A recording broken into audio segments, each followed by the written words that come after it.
The Reds tonight. Will Jim Fregosi make any changes in his lineup? Well, the big reason that Jim Fregosi wants to make a change is with the left-hander. He's going to put Duncan at second base, rest Morandini a little bit, but primarily to give Duncan a few more bats. He's only got 14, and Incaviglia will go to left field because he's only got 12 at-bats, and this gives them the opportunity to get a few at-bats, stay sharp, so Jim Fregosi, when he needs them later in the month or later near, they'll be okay to hit.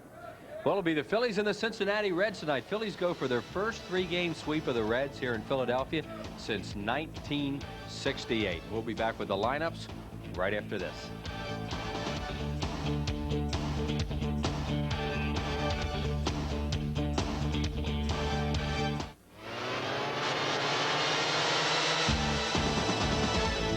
Phillies baseball is brought to you by Bud Light.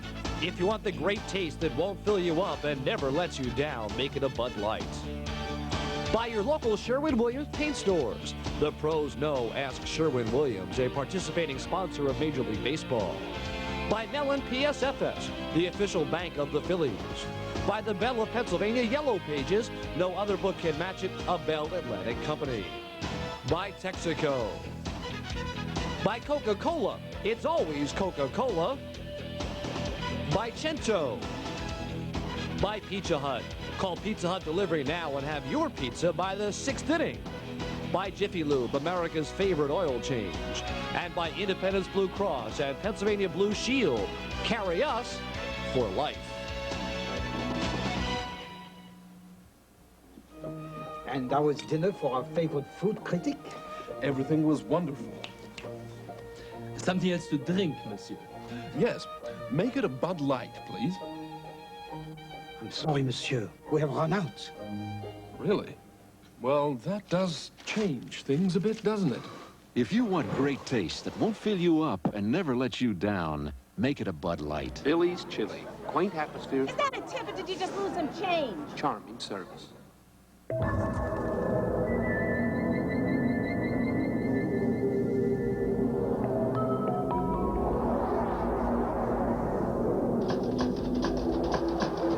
For all the thousands of words already written about the revolutionary Dodge Intrepid, Automobile Magazine managed to sum it up in just 4. Intrepid. This changes everything. This is $20,000. This is also $20,000. You'd take care of this, wouldn't you? You should take care of your car just as carefully. Bring it to Jiffy Lube, the only place with the experience of servicing 68 million cars. Considering that your car is worth thousands of dollars, experience counts. We got experience at Jiffy Lube.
And our national anthem played by Phillies organist Paul Richardson. And it's, well, it's spritzing a little bit here at Veterans Stadium right now. It's not raining very hard.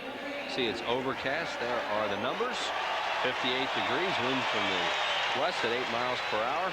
And a 30% chance of showers, and we've got that. Spritzing. I thought that was some kind of a hair thing.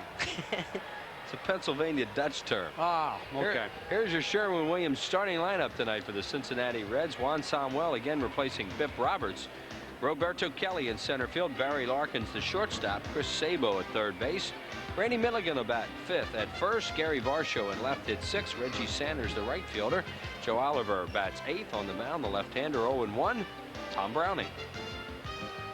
For the Phillies at first base again tonight, John Kruk. Mariano Duncan gives Mickey Morandini a night off. Juan Bell at short.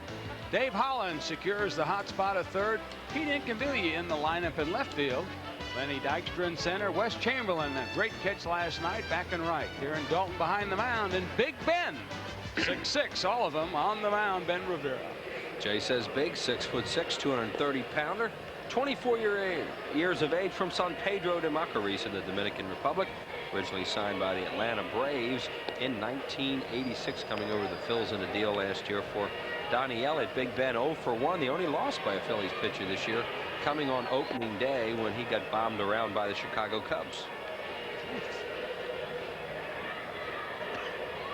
Here we go at home plate tonight. Frank Pulley at first base. Joe West. There you see Frank moving his mask around a little bit. At second base, Charlie Williams, and at third, Gary Darling. Frank wears number 14, and Frank is a crew chief. First time he's been a crew chief. And Frank living in eastern Pennsylvania, not too far from here, as Big Ben continues his warm-up. Frank looked like he was loosening up that right arm of his, and he will call strikes. He does have a rather large strike zone. Hitters beware tonight. You have to swing when Frank is the umpire. And you know they've been trying to shorten the game of baseball. You hear so much about how the game has gone on to become too long. I kind of disagree with that. I love baseball. I don't care how long it is, but they do want to shorten it, and this is one guy that can make that happen. Behind the plate, Frank Pulley. Juan Samuel, a late addition to the Cincinnati Reds lineup. Pip Roberts scheduled to start. However, he's having shoulder problems. He was out of the game last night, and Samuel will take over tonight, and Rivera's first pitch is up high. Samuel also hails from San Pedro de Macorís in the Dominican Republic. I'll buy you dinner if you can spell that. I can spell it. You can? And I'll take the dinner. Okay. There's a line drive to right, and it's right at Chamberlain. Looks up through the mist and grabs it. One away as Juan Samuel lines out. I'm not going to take your word for it. I mean, you're going to have to spell it. D-E-M-A-C-O-R-I-S. Yeah, see, you're wrong. You forgot San Pedro. See that? Did I say that right? See, Sean over here is agreeing. Here's Roberto Kelly at 250 with a homer and 4 runs batted in. Breaking ball from Rivera. Ben really had trouble here the other day with the Cubs and that wind that was blowing the ball out to right field, and he went away from his high fastball, and that's one of his best pitches. That pitch right there. And he misses with it, 2-0. Well, now's a great time to take advantage of this Cincinnati team. They're without Mitchell, Morris, Roberts, and Dibble. Wow. 2 balls and a strike. Ben Rivera last year with the Phillies was 7-3 with a 2.82 earned run average in 20 games.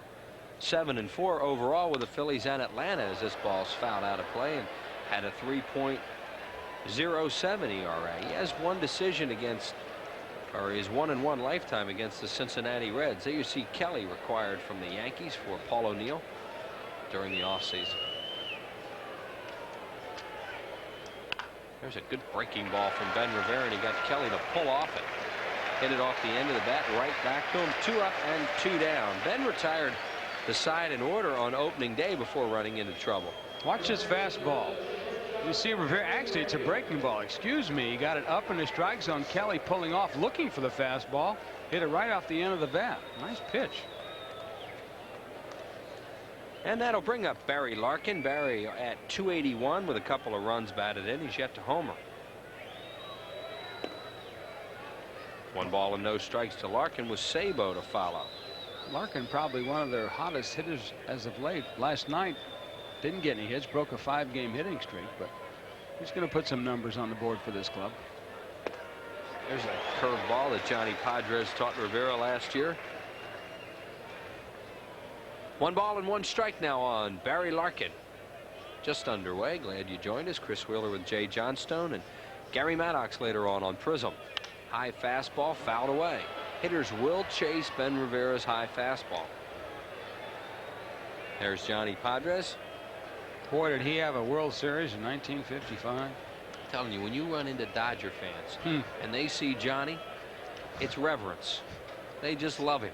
Thank you, thank you, thank you. Yes. 2 balls and 2 strikes after all those years of frustration with the Yankees, and Padres got him through in 55. And we'll take a look. Darren Dalton wants a fastball away. There it is, a high fastball, and he fouls it off. And see them chasing that pitch.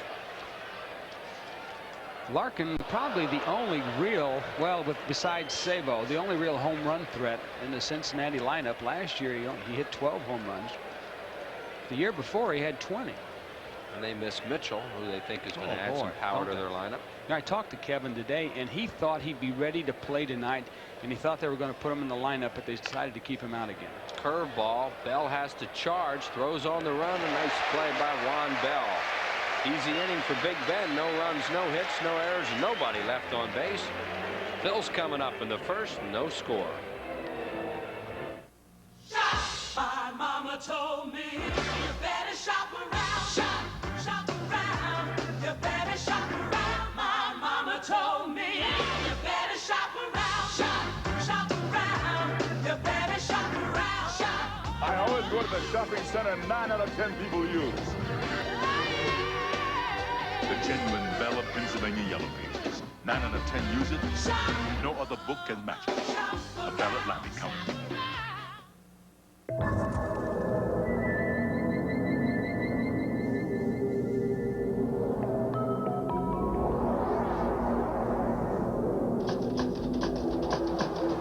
For all the thousands of words already written about the revolutionary Dodge Intrepid, Automobile Magazine managed to sum it up in just 4. Intrepid. This changes everything. The time has come for the cordless power roller from Wagner. It's so quick and easy, it can cut painting time in half. So get your hands on a real value, because the value of Wagner keeps on rolling. Sherwin-Williams starting lineup for the Phils, managed by Jim Fregosi, Lenny Dykstra, Mariano Duncan, and John Kruk, Dave Hollins, Darren Dalton, Pete Incaviglia in left field tonight, Wes Chamberlain, the right fielder, Juan Bell. At shortstop and on the mound, Ben Rivera. For the defense for Cincinnati, big Randy Milligan at first base, Juan Samuel again replacing Biff Roberts at second. Larkin at short, Sabo at third, Varsho, Kelly, Sanders in the outfield, Oliver behind the dish, and the crafty Tom Browning on the mound. There's Tom Browning, 6'1", 195-pounder. He'll be 33 years old on April the 28th, living now in Edgewood, Kentucky. You saw the numbers on him. He had a very, very rocky first outing. 2 1/3 innings pitched, 10 hits, and 8 earned runs as he lost to the St. Louis Cardinals. 8-2. I had a chat with him about that as this pitch is called a strike, and he told me, he said, Jay, I had good velocity, he said, but my location was really bad. Everything was down the middle.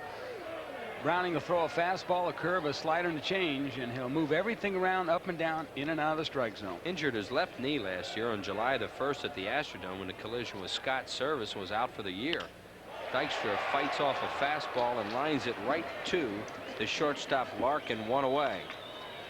He had knee reconstruction, did Tom Browning, as he had serious ligament damage in his knee. So he's trying to fight his way back right now. We'll try and get a shot of Browning for you, and you can probably see the brace that is on his knee. He has it very well taped up and braced, and he says it feels pretty good. Here's Duncan, a .379 lifetime hitter off Tom Browning. There it is. Now you can see how the brace is right there, and he's got a little flexibility with his knee, as this pitch is called a strike. And I asked him today, I said, do you favor it? Does it bother you? He said, no. He said, I'm just looking forward to the day that when I can pitch and don't have to wear this brace. Well, he goes 0-2 on the first 2 batters he faces, 1-2 now on Duncan. Mariano has a .311 career mark against Cincinnati, and that's his best against any National League ball club. Fastball, a line drive, and a base hit for right center. Cut off nicely by Roberto. Kelly will get it back in. And the first base runner of the game belongs to the Phillies. A hit for Mariano Duncan. You know, when you're hot, and Mariano hasn't been swinging very hot lately, but when you find a team, as you see this breaking ball on the outside part of the plate, when you find a team that you can hit well off of, you just kind of change your mind a little bit. And Duncan, a .311 hitter off Cincinnati, continues to hit well against this ball club. And here is John Kruk. leading the league in doubles with 6, extra base hits 8, and total bases 24. Tom Browning last year gave up 16 first-inning runs in 16 starts. Comes out to a 9 ERA in the first inning, the second highest in the National League. So he's a guy you can get early sometimes. Duncan breaks. The throw by Oliver is low, and he steals it. Mariano Duncan with a stolen base, his first of the year. Phillies now lead the league in steals with 11 of them. Here's the throw by Oliver. As you see, the throw is way towards the right side of the bag. A year ago, Oliver had a problem with his arm, had some surgery, and ever since then, his numbers have declined in throwing out base runners. Last year, base runners stole over 65% of the bases against Joe Oliver. 1-1 to Kruk. Outside. Well, last year against Browning, whether it's Browning's fault or Oliver's fault or the catcher's fault, base stealers were 11 for 12, 92%. Well, Chris, you know, a lot of base stealers that are the good base stealers say it's much easier to steal off a left-hand pitcher than it is a right-hander. Well, maybe that might have something to do with it, and also the fact that Browning lifts his leg a little high and has quite a slow delivery to the plate. He's 1.4 plus when he lifts his leg, and he's 1.2 when he uses his slide step. And what's the average? About 1.1, somewhere in there? 1.2 if you want to hold runners on real well.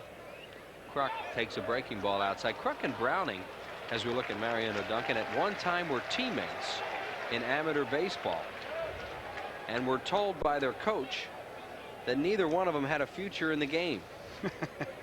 Kruk told me that one time. He says, how about that guy? Kruk doesn't know what he's doing now, but he doesn't think he's in baseball. Hard ground ball, but right at Samuel, who gobbles it up, throws him out. Duncan advances to third, 2 away for Dalton.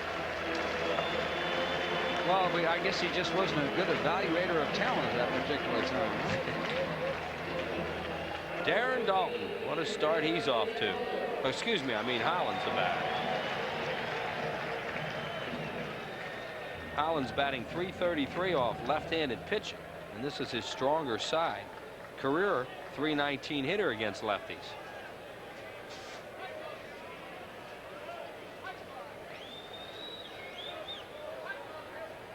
Hollins looks like he's close, Jay. Well, this is another team that Hollins has some good numbers on. You know, and I'm not making any excuses for the young man, but he told me earlier, a couple days ago, that with the wind kicking up and he wearing contact lenses, he's had a little problem. It's irritated his eyes because sometimes the dust gets under those contact lenses, and a few people out there that wear contact lenses, you know what I'm talking about. And so it's troubled him a little bit. But again, he's not using it as an excuse. He just starts to feel that he's getting ready, he's getting closer, and so this might be the guy that he may break out on. He hasn't hit off him very much. He's only 1 for 2 lifetime off Tom Browning. The count of 2 balls and 1 strike now on Hollins. Change up in the dirt, 3-1. Of course, if you look at Browning going back in the years that he's been with the Reds, he's 11th on their all-time victory list with 113 victories. Johnny Vandermeer is right ahead of him with 116. He's 10th, and the guy that leads of all the Reds is a guy by the name of Epirixie. You remember him. Pitched for the Phillies, too. 356 wins for the Reds. Epirixie. So the count now 3 balls and 2 strikes with Duncan at third base and 2 outs.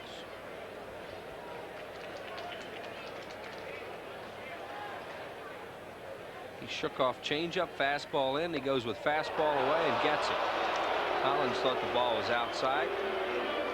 No runs, 1 hit for the Phillies in the first inning. No errors and 1 left. Through 1, no score. Any professional painter will tell you that if you want results like these, you gotta know the tricks of the trade. You gotta ask Sherwin-Williams. Now, these are guys you can trust. They've got good paint, good price, good advice. Guaranteed. Want to know something? I didn't paint this house. The guy that lives there did. Hey, fella, nice job. This guy knows what the pros know. Ask Sherwin-Williams. When Bob borrowed a lawnmower, all he got was short grass. When Bob borrowed hedge clippers, all he got was nice shrubs. When Bob borrowed a ladder, all he got was red shutters. When Bob borrowed a hose, all he got was wet. But when Bob borrowed money, he got free banking services. The Mellon PSFS Smart Accounts. The package accounts for people who borrow as well as save. People who go to a Phillies game have fun, and the ones who seem to have the most fun are the ones who get full or part season tickets. They know they've got good seats, so they don't have to scramble or wait in line.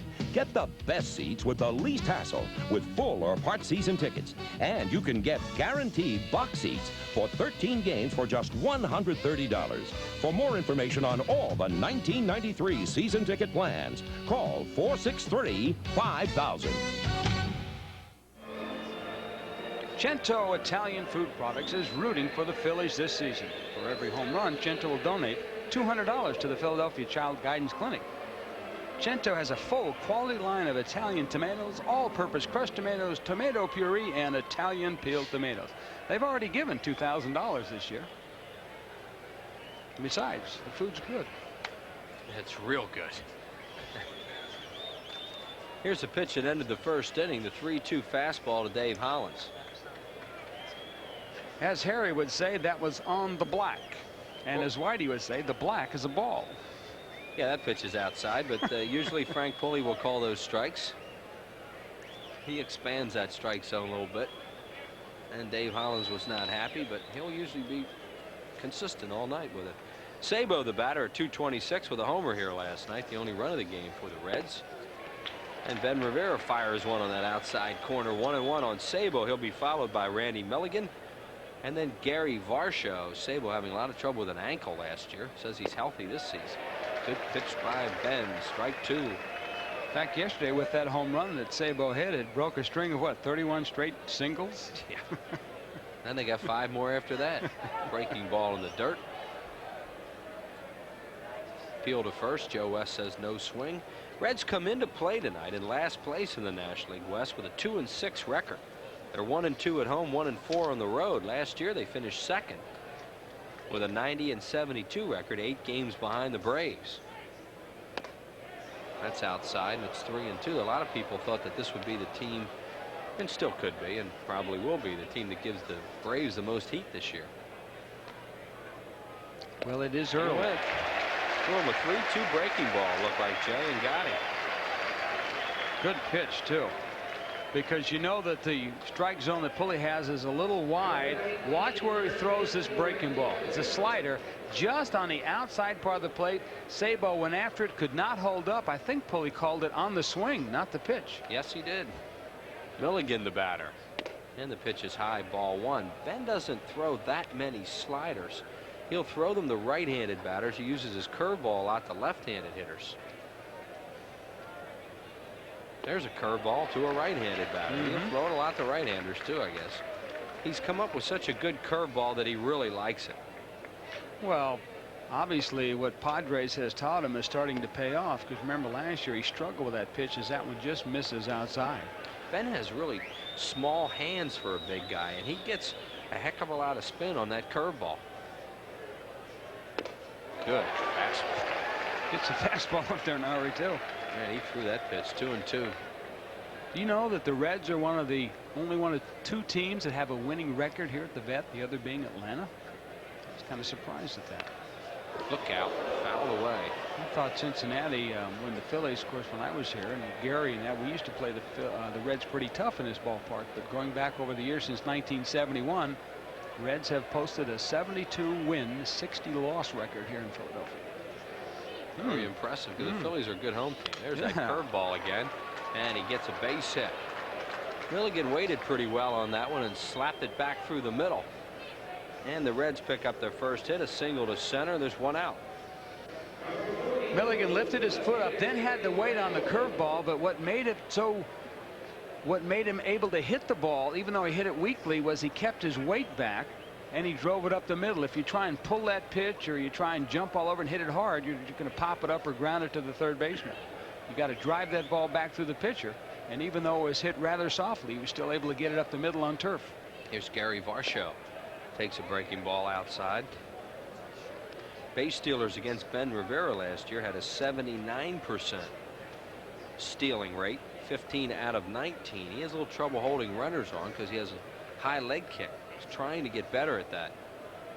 See him shorten it there and misses. If they run Milligan in this situation, I know Tony Perez, the manager, Reds, is groping for runs. Yeah, this is not a guy you would expect to run. No, he might be one of the few guys in the National League that can get in a race with a pregnant lady and finish third. You don't find many guys named Moose stealing bases. And Rivera misses inside. Now, he's missed badly with all three of those pitches, 3-0. Started the inning with a strikeout on Sabo, a base hit to Milligan. Now 3-0 on Varsho with Reggie Sanders on deck. This was a pretty good addition for the Reds. They let Martinez get away, a fine defensive center fielder. And they picked up from the Pirates last year, Varsho, who primarily was a pinch hitter, but he can play a little outfield and be a good utility role player. There's Bristol, the third base coach, Dave Bristol, gives the signs to Gary Varsho. Good time to start a runner. If you think your hitter can make contact, the hole on the right side wide open. 3 balls and 1 strike. They don't go, and it's ball 4. I would have agreed with you. I would have thought with the lack of run support that the Reds have been getting, and Varsho does put the bat on the ball, but a perfect time to start. And Darren Dalton going out for a word with Ben Rivera as Reggie Sanders comes up, batting at .267 with 2 runs batted in early on the year. Fine looking outfielder for Cincinnati.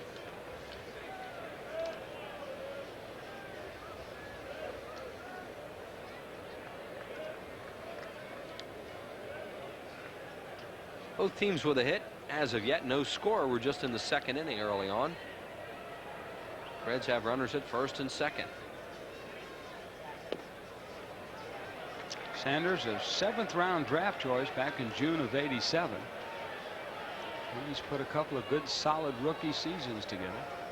I think you said see what he did last year as a rookie. Getting on base.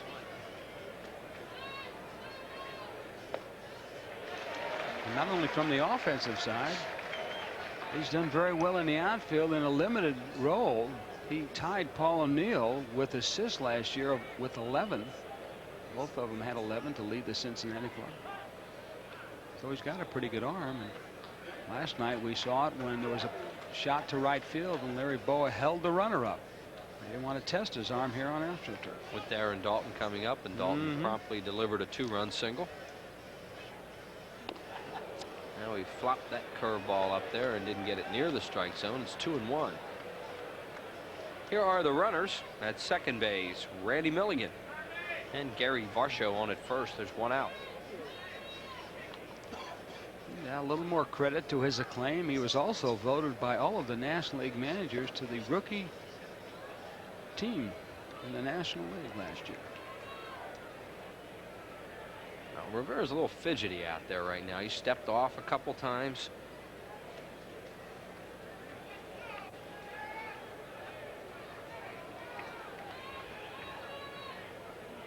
And a changeup.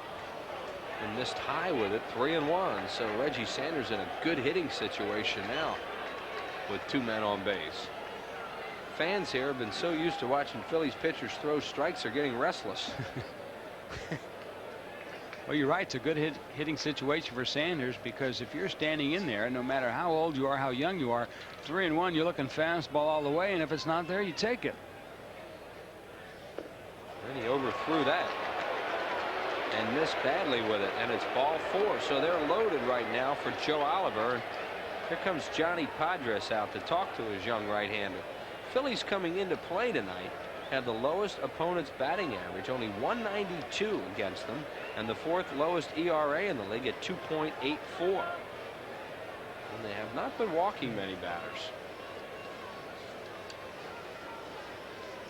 Here you see the conversation. And innings pitched. Phillies have a couple of workhorses in there, and the guy, well, they're all at 17 and a third. The guy, leading by a third of an inning is someone you would expect to be up there, Greg Maddux.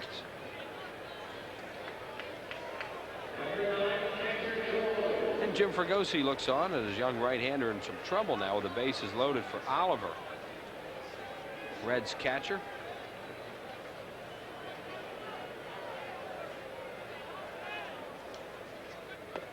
Talking about walks earlier, Chris, last year the Phillies were 10th in the National League with the worst walk record. Joe Oliver is 2 for 4 off Ben Rivera.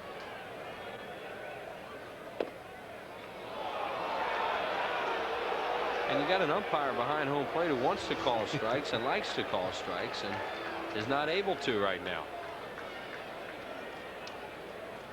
Oliver, you see, hit a grand slam last year off those Braves. And he swings at it.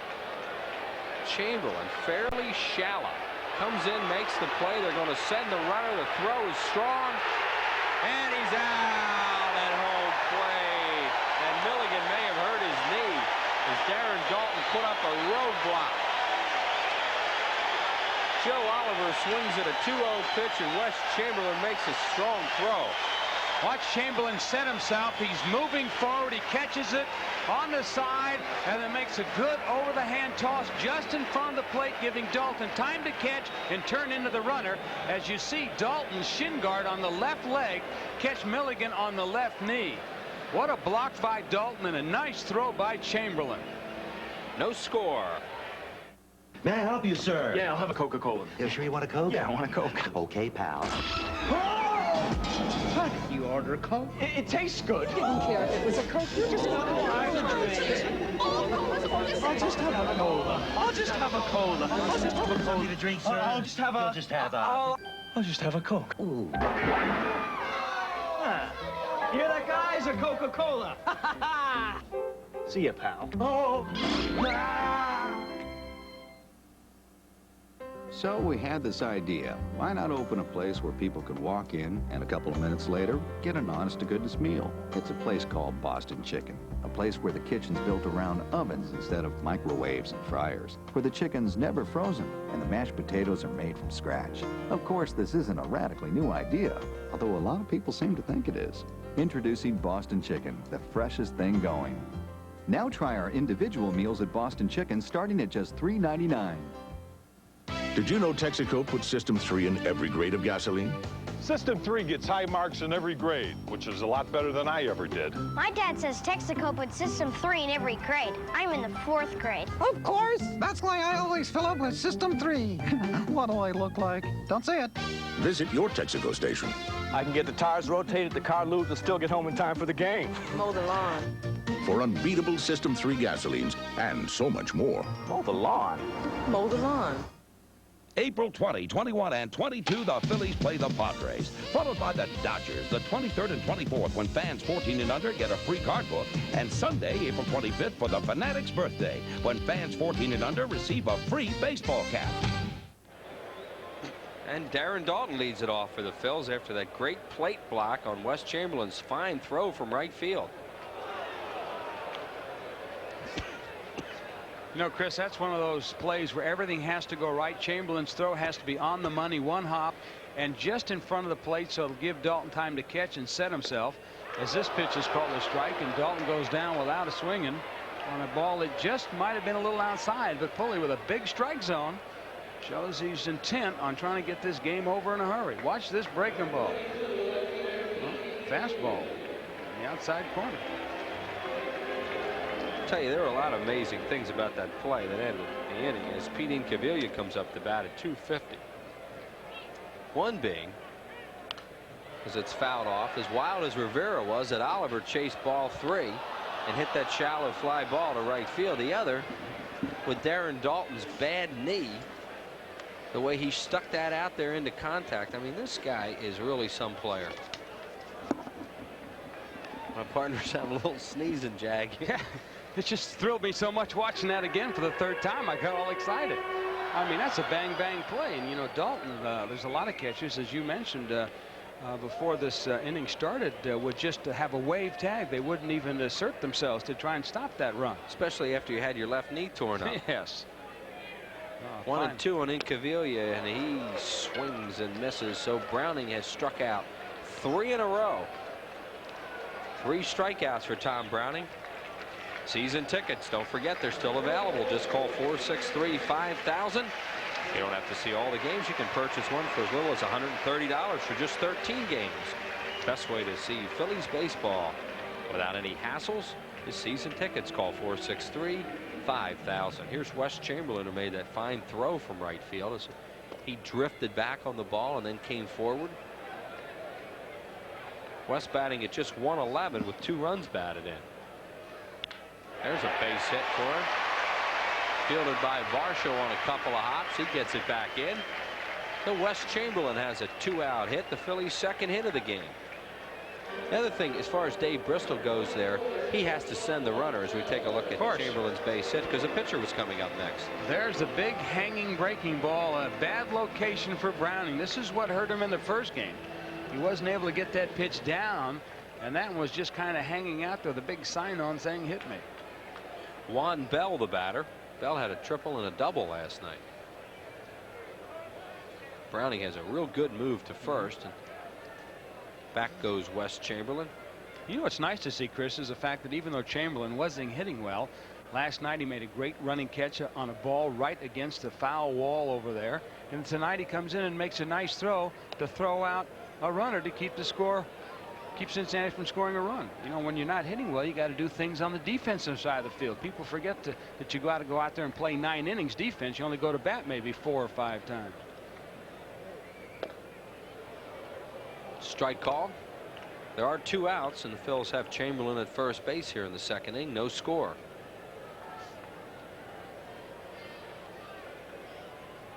Well, has it stopped spritzing? Looks like it.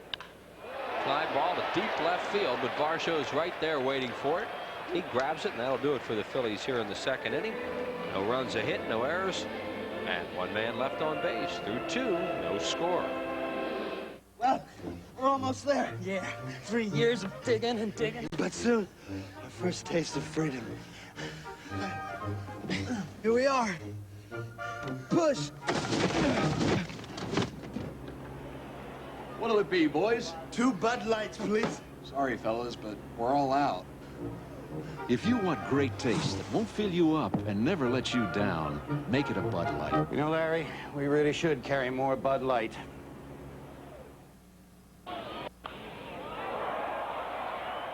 Hi, I'm Mickey Morandini of the Phillies. When I make the plays at second base, I depend on my Rawlings glove. It's a choice of the pros. At Gold Medal Sporting Goods, you'll find a great selection of Rawlings gloves, balls, and equipment. Plus, Gold Medal is the official retail outlets of the Phillies. So team up with Rawlings and me at any one of the Gold Medal Sporting Goods stores in the Delaware Valley, where you'll find the best service, selection, and prices around. When good just isn't good enough. Well, looks like you got a new pride and joy. Well, it's not exactly new, but it's new to me. And I see you're putting in super premium. You bet. I saved every dollar I made for 2 years to buy this, so I'm giving it nothing but the best. Nice car. See what I mean? So when good just isn't good enough for you, experience our best. Fly with the new superpower, Citgo. Big games. Monday, April 26th at 7:35, and Tuesday afternoon, April 27th at 12:35. It's the first business person special. And Barry Bonds, Will Clark, and the Giants come to town. Call 463-1000. It's Phillies Dream Week time again. Your chance to live, learn, laugh, play with the pros this February in Clearwater, Florida. It's a great time, and you keep on hearing about it, so make this the year. Call now for more information at 215-938-1200 as Big Ben delivers to Tom Browning, and it's a strike. Browning only 1 at bat this year, and you see he's hitless. Pops this one up shallow center field. Dykstra right there. Waits. 1 away. Browning coming in as a 149 lifetime hitter before the season with a homer and 28 runs batted in. Well, a popular feature we're going to have on Prism this year is Wheeze Remembered, and that's dedicated to the Wheeze kids of 1983 when the Phillies won the division, and Tony Perez had some month of April that year. Von Hayes had gotten hurt in spring training. Pete Rose was out in the outfield, and Tony played first, and he will be the subject of tonight's Wheeze Kid report as Juan Samuel grounds out to Duncan, 2 down. Speaking of Tony Perez, it's great to see him managing. He spent a lot of time in and out been in the big leagues, been coaching for a while, and has applied his trade as a coach. Now he's getting a chance to apply it as a manager. And the one thing the players have said is that he's not one to panic, where sometimes now the things are going a little soft for the Reds right now. You don't see him panicking. Very good motivator of talent. Kelly grounded back to Rivera his first time up. Well, that double play may have just given Ben Rivera his second win. It's a big one for him. Come out throwing strikes in this inning. And it's 0-2. He might have had a little chat with Johnny Padres or Jim Fregosi, and might have enlightened him a little bit in the dugout, as often happens. Also had to say thank you, Joe Oliver. Swinging at a 2-0 pitch. Well, that's not a bad, though. If you got a pitch you think you can handle, and the count is 2-0, bases loaded, you know he's got to throw you a strike. So you got to say, okay, I want that into my 300-400 zone where I'm going to take a swing. But if it's a pitch that's down low or maybe a little away, you got to have second thoughts about it. So which is what it was. That's what it looked like. Yeah, because he hit a weak fly ball to right. Kelly hits a fly ball down the right field line. Kruk is there, and John Kruk makes the play. So a 1-2-3 inning for Ben Rivera. No runs, no hits, no errors, and nobody left on base. Through 2.5. No score. It's time now for our introductory installment of We's Remembered, a 10-year anniversary salute to the 1983 Phils. Here's Larry Rosen on Tony Perez.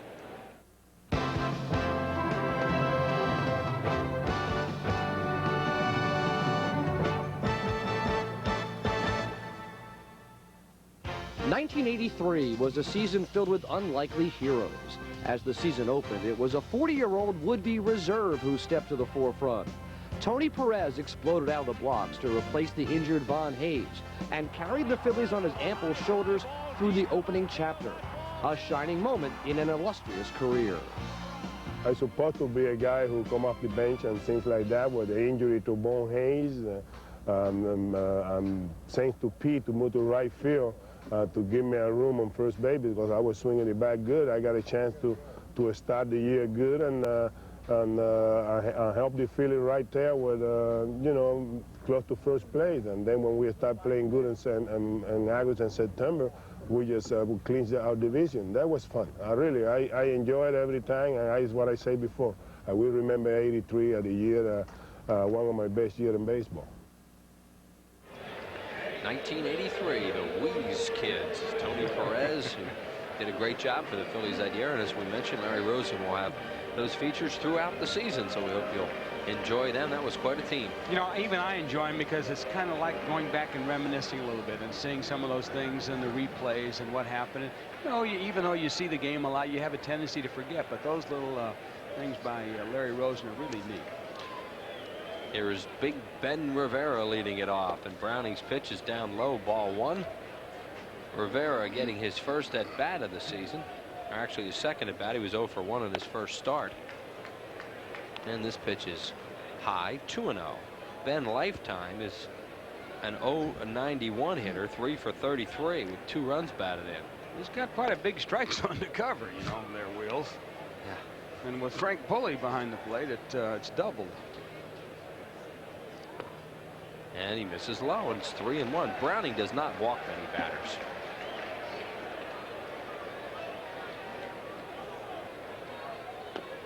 Strike 2. In fact, he's averaged just 2.4 walks in 9 innings pitched throughout his career. Ben grounds it up the middle. Here comes Larkin on the run, throws him out, 1 away. He is a very good pitcher when it comes to not walking people. One thing he does have a problem with, which he's already bypassed, is last year. In the first inning, he gave up 16 runs in 16 starts for over a 9 ERA. That was the second highest total in all of the National League last year. Well, he's got by that. So maybe as he goes on, he gets a little stronger. He's not going to get much more velocity. You know, I would guess if you put his fastball on the expressway out there, partner, they wouldn't stop it for speeding. No, he's got great location. He's never thrown hard. He's just a battler out there. Good changeup. Throws strikes. He'll throw a lot of home run balls. Most of them at Riverfront Stadium. Yeah, that's surprising. I did see that. 1 ball and no strikes now on Dykstra. Pitch is inside 2-0. Lenny lined out to shortstop Larkin his first time up. Up at third is Sabo. Dykstra rarely bunts, but third basemen almost always play him up. In fact, in the 6 home runs he gave up last year, they were all at Riverfront Stadium, and on the 53 innings he pitched on the road, no home runs. So. See Sabo up there at third base. Well, Cincinnati is a homer dome. Yeah. Not dome, but a homer park. Dykstra hits it hard. Cut off nicely by Kelly, and Dykstra will stay at first. What a fine play by Roberto Kelly. Look, Dykstra's thinking double when that ball leaves his bat, and a good play by the outfielder. Well, Kelly does have a great deal of speed. I got a chance to watch him a couple of years in New York, and that's a big ballpark up there in Yankee Stadium. And Kelly on AstroTurf even is a better outfielder because now he can play a little deeper and cut that ball off. And Dykstra with a good piece of hitting off the left-hander going the other way on a pitch on the outside part of the plate. Mariano Duncan, the batter, singled his first time up. They pitched out. Lenny Dykstra looked like he started to go then and saw it and held up. He saw Browning do something, maybe that slide step.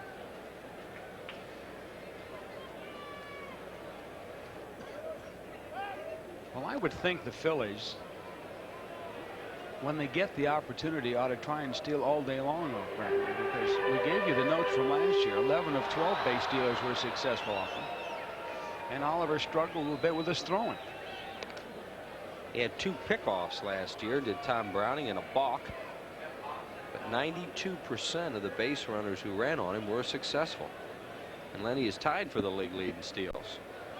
There he goes. High throw into center field, and whoops. Dykstra, can he get back? Yes. Dykstra looked like he picked up Boa, who was frantically waving to get back, as Kelly made a good play on that coming in on him. That's a great deal of base running, because when you lose the ball, as the throw by Oliver we'll see go into center field, see, Lenny doesn't know where it is. He gets up and he starts to take off. Now he realizes that it might be too late. He looks at Boa. Boa's yelling at him to get back, and he does. And Jay, just talking about Oliver's throwing, not even close. Even Samuel, the backup man, can't get there, but Kelly charged it well. Stolen base number 5 for Dykstra to add to his league lead. Pitch to Duncan is a changeup and a swing and a miss. 1-2 on Mariano Duncan with Dykstra at second base and 1 out and Kruk on deck. A surprising statistic about Browning that would lead you to believe what you said earlier about Cincinnati being somewhat of a hitter's park, especially during the daytime. Career-wise, day games, he's 36 and 34, but at night he's 77 and 46. You see that heavier air at night makes a big difference on Tom Browning, who is primarily a fly ball pitcher. Tom Browning with a winning record in 7 of his 9 major league seasons.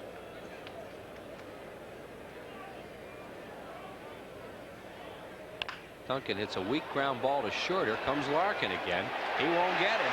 He doesn't even throw it, and that's an infield hit for Duncan. So the Phillies have runners at the corners now with 1 out for Kruk. I wonder if Sabo interfered a little bit with Larkin, because Sabo went after it, and we'll see it right here. It was very weakly hit right off the end of the bat, a breaking ball. Sabo went over to try and field it, and in comes Larkin, as you see. Then he holds up, and then now he has to come back and get it again. I think he thought Chris Sabo was going to take that play, and it broke his stride. It did, Jay. It's a good call, because he reared back. You could see him as he was coming in crouched to catch the ball. He stood almost straight up. Kruk with runners at the corners now and 1 out, and the pitch is over for strike 1. Kruk grounded to second his first time up. Cincinnati with their infield at double play depth. Look at John Kruk with runners in scoring position this year. Only 600? You know, it's amazing as we watch the team here in the first 8 or 9 games and see the breaks that are going the Phillies' ways. And you and I both remember last year watching the first 8 or 9 games, and everything went against the Phillies. Would you keep Duncan at first base now with Kruk batting? Yes, because I want John Kruk to hit. I want him to hit with that hole open. And Milligan, not really an outstanding first baseman, so I want that hole even bigger for him. Fouled out of play. Saw the slugging percentage of Crux. And John is very good at going the other way, as we know, off left-handers, as we see the slugging percentage right there. Kruk at .857, just a tad behind Darren Dalton. Jay Bell just signed a big contract with the It's Pirates. all that money they gave him. So the count's 1-2 on Kruk, trying to get the first run of the ball game in from third base. Lenny Dykstra. Low and in the dirt. Good play there by Oliver. There is Dykstra, who's been scoring runs in the last few games. Kruk coming into tonight against Browning was only hitting .231, but you know, when RBIs are out there, hitters like John Kruk become different kind of hitters. Almost like a shark in the water. They can smell that blood, you know. John Kruk, as we saw the percentage there behind Darren Dalton, is a very good RBI man.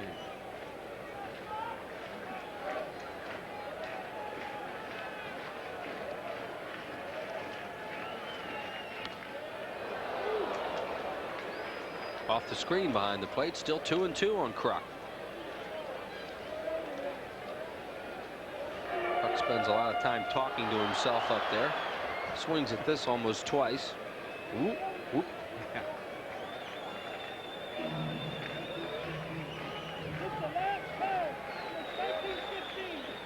Breaking ball misses. I'll tell you what, most left-hand hitters would have swung at that pitch. That was a very tough pitch to lay off of, especially with the count 2-2. A ball just missing on the outside part of the strike zone, and also with Frank Pulley, the umpire. You run Duncan here? 3-2, let him go. Because I know if it's a strike, Kruk's going to put it in play. Stay out of a double play that way on a ground ball. The only thing that would hurt you, obviously, Kruk hits a lot of line drives, and he could hit into a line drive double play, but hey, you got to take a chance. You know, and this is a time to do it. No score early in the game. Here we go, 3-2. There goes the runner, and it's a line drive and a base hit. Dykstra scores. Duncan to third. 1-0 Phillies. There's your line drive, but nobody can catch it. Well, that's the thing that the manager has to worry about. And Jim Fregosi does an excellent job in knowing his players, knowing that Kruk's going to put the ball in play. And he sent Duncan. Like I said, the only drawback, the downside, is if the ball is hit right at somebody, then Duncan's doubled up. But John Kruk, a terrific RBI man, hits the ball right back up the middle. The Phils lead 1-0. Kruk adds to that runners in scoring position number of his. He was at 600. It's higher now. There he is.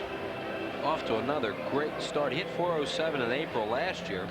Hitting .413 prior to tonight's game, the last 2 Aprils combined. And something else that when you send the runner, either the shortstop or the second baseman has to cover, and when you know you got a guy that puts the ball in play, you're giving him a wider range to hit the ball through the hole. Hollins, line drive and a base hit to left field. Duncan scores 2-0 Phillies. Kruk stops at second. For Dave Hollins, RBI number 3. That RBI for Kruk, by the way, is 9th. Wow, we didn't even have time to see that one. That ball was a shot. Browning's pitch, a fastball on the inside part of the plate, belt high, and Hollins just unloads on this one.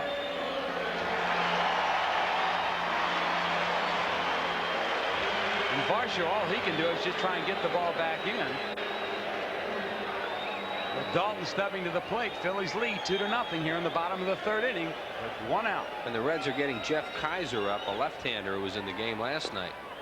Here's a strike call to Dalton. Happy birthday tonight to Jim Pettit, lifelong Phillies fan, 77 years old.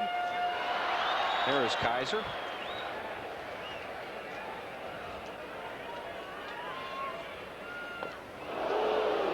'77, huh? Send happy birthday wishes along too to my Uncle Fran Ferry over in Audubon, New Jersey. Never misses a ball game. A little under the weather right now with some things. If you're feeling better, Uncle Fran, happy birthday to you.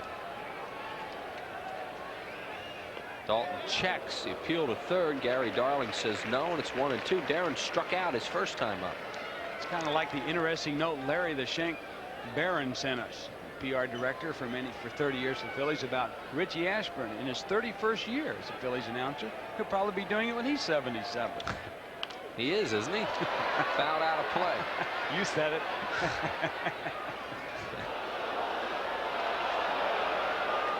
Whitey remembers that good start the Phillies had in 1915 very well.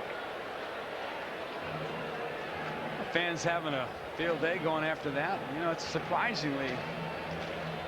Oh, look at this. Darren Dalton, leader of National League home runs. How about Greg Jeffries? He's making a little bit of a comeback. A lot of people wrote him off. Get two of them off. Tom Browning. And of course, that young kid in Houston, which you got a chance to look at, up and coming young star. Luis Gonzalez as Kruk looks in. Count is 2-2 on Dalton. Kruk at second. Hollins at first. Phil's with 2 in here in the third to lead 2-0. It should be a very interesting Texas League rivalry with Houston and the Texas Rangers between Canseco, and then you've got Gonzalez, and then the other kid over there with Texas, Gonzalez. And all those home runs are going to hit in that state. They don't go, and Dalton hits a ground ball to second. Somwell to short, and they'll get 1. So Dalton grounds into a fielder's choice. Kruk to third. And the Phillies have runners at the corners now with 2 outs for Incaviglia, a strikeout victim. Samuel has to take a backward step on this, but they couldn't get Dalton anyway because the ball wasn't hit hard enough. Dalton has outstanding speed for a catcher. And with Hollins bearing down on the shortstop, I don't think Larkin really wanted to stay in there on that one. Pete Incaviglia with a homer and 2 runs batted in.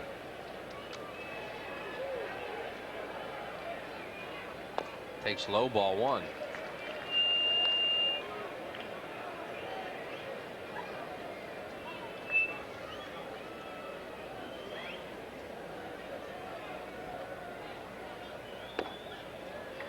Outside, 2 balls and no strikes to Incaviglia with Wes Chamberlain on deck. Chamberlain has a base hit in the game. Phil's now with 2 runs on 6 hits, and the Reds no runs on 1 hit. No errors in this game. Hard ground ball, nice play. Sabo to his left, throws out Dalton at second. Incaviglia hit it hard, but right at the third baseman. In the inning for the Phils, 2 runs, 4 hits, no errors, and 2 left. Through 3, 2-0. 45, eating 45 cents, eating 46 per pound, $4,700 phone, one time, you got 47 and a half. What'll it be, fellas? Make it a Bud Light. Sorry, this is the last one. Well, I think I've been. I can take that one. What do you want to give for it? I'm a 2 and a 10. Give me 10, a 20 big. Give me 20 now, 30. Give me 30 now, 40 big. Give me 40 now, 50. Give me 50 now, 60 big. Give me 60 now, 70. Give me 70 now, 80. If you want great taste that won't fill you up and never let you down, make it a Bud Light. Bud Light, please. Sorry, boys. This is the last one. When Bob borrowed a lawnmower, all he got was short grass. When Bob borrowed hedge clippers, all he got was nice shrubs. When Bob borrowed a ladder, all he got was red shutters. When Bob borrowed a hose, all he got was wet. But when Bob borrowed money, he got free banking services. The Mellon PSFS Smart Accounts. The package accounts for people who borrow as well as save.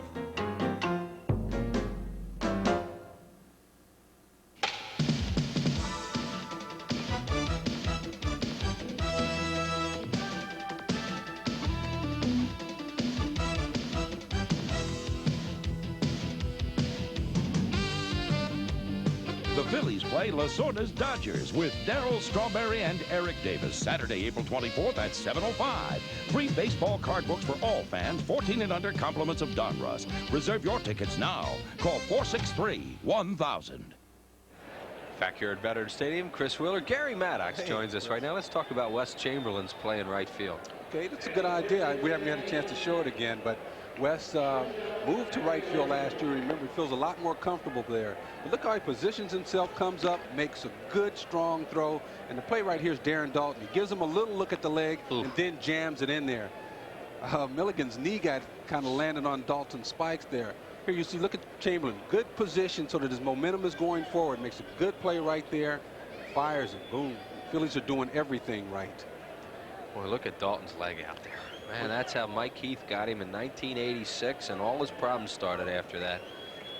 Takes a different guy to do that after you've been hurt that way. Well, really, at least he wasn't standing in front of there saying, "Here, knock me back to the dugout." Here's Larkin to lead it off. And the first pitch is a strike called on a breaking ball. Larkin, Sabo, Milligan, three right-handed batters to face Ben Rivera, who was in deep trouble in that second inning until Chamberlain and Dalton bailed him out. Up high with a fastball, 1-1. Ben has walked 2, struck out 1 thus far. I'll tell you, Chris, I've been on both sides of this, where with the Phillies, they're getting contributions from everybody. Everybody's picking up and making a good play. Off the end of the bat to Duncan, who flips to first, and Larkin's retired for the second time tonight. 1 out. You know, and it makes it easy for the pitchers to go out there and relax. They know if they get behind a little bit, that it's going to be all right. Here's Big Ben's fastball up in the strike zone a little bit. That's tough for anybody to handle. And they do chase his high fastball.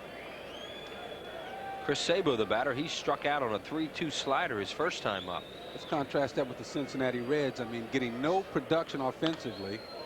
And what you have is a Tom Browning or any of the starters going out there trying to finesse everything, afraid to get behind in the ball game, so that they end up getting behind in the count, trying to do it all themselves. 0-1 to Sabo. Breaking ball misses away. 1-1. Totals in the game: 2-6-0. Phils, no runs a hit and no errors for Cincinnati. We are in the 4th inning. Chris Wheeler with Gary Maddox. Hit hard to center field. Dykstra turns and he's got it. Lenny Dykstra runs it down, 2 away here in the 4th. Lenny made that play look easy, but that's one of the most difficult plays for a center fielder. That ball hit right over your head. The thing is, when you turn either way, you're not really getting an angle because the ball is there, but you have to turn to go back on the ball. You'll see it hit right over his head, so he has to turn. He doesn't increase his angle, but he has to make a sharp turn and then get back there and hope the ball hasn't tailed on him. Yeah, that ball almost went dead straight. Yep. Milligan, the batter, he got a base hit his first time up off a curveball. I guess it does happen to an outfielder. I mean, you have to turn, then you turn around, and it's gone when you come back. Huh? Well, especially if it's right over your head and say a left-hander hit the ball and it's slicing away. That's a very difficult play. Don't even attempt it in Candlestick. Yeah. You don't even attempt to turn around in Candlestick. You don't run to spots in Candlestick. No, you keep watching it. No, sir. 1 ball, 1 strike. Boy, that place looks different. I saw it on TV the other night, and they're trying to make it a little friendlier, and they now have padding on the walls out there instead of those fences, trying to make it look a little more intimate. Yeah, they got to do something about those people, though. They're trying to make it friendly. 1 ball, 2 strikes on Milligan. Breaking ball misses away. 2-2. Yeah, they can get a little tough out there. It really looked different, though. They had a big opening day crowd, did the Giants. Just missed outside. See Big Ben throwing at those spots. He's missing away a little bit. Looks like he's trying to be a little too fine. Of all the guys on the staff, he probably has the stuff that allows you to come a little bit more truer and to challenge hitters. He just missed. See, there's no need for him to nibble. His stuff is too good. He can go ahead and challenge those guys. I'll tell you what, that Milligan takes borderline pitches. For a big guy, it's amazing. He walks a lot. Here's that last pitch to Milligan. Look at him going right for the corners. In fact, the strikes he threw to Milligan was just on the outside part of the plate. So finessing him a little too much. That'll bring up Varsho, who walked his first time up. Especially if a team's not hitting. You say, here, put it up on a tee for him. Let him hit it at somebody. 2-run lead. And Rivera moves over to first. Ben last year in home games was 5-0 with a 2.01 ERA. On the road, 2-4 with a 3.96. That's combined Atlanta and Philadelphia. Ben likes that home cooking. Fouled off. He does have a home loss this year. The only loss for the Phillies so far. That came on opening day. Something funny about this pitch, but at the last second you see him go right after. Why do some pitchers, the hitters, chase their high fastball? Well, because it looks like it's hittable, and a lot of them just take. Speaking of hittable, Chamberlain has room. It's early in the season. Things are going right for the Phillies. That's out of here by a mile in another month. And Rivera knows it, but it's just a long out. We'll get back that high fastball later. No runs, no hits, no errors, and one man left on base. 2-0 Phillies. When you were a child, you were told we're all created equal. But now that you're a little older, you see things a bit differently. The new Lexus GS Luxury Performance Sedan. It's roomier, quieter, and rides smoother than cars costing thousands more. Maybe we are all created equal, but it doesn't have to stay that way. See your Lexus dealer for treatment that's unequaled. Hey, Dad, how about some money for the movies? Sure, kid. There's nothing like the authentic Frosty Mug taste of A&W root beer. One taste, and it will really bring back memories. Dad. Oh.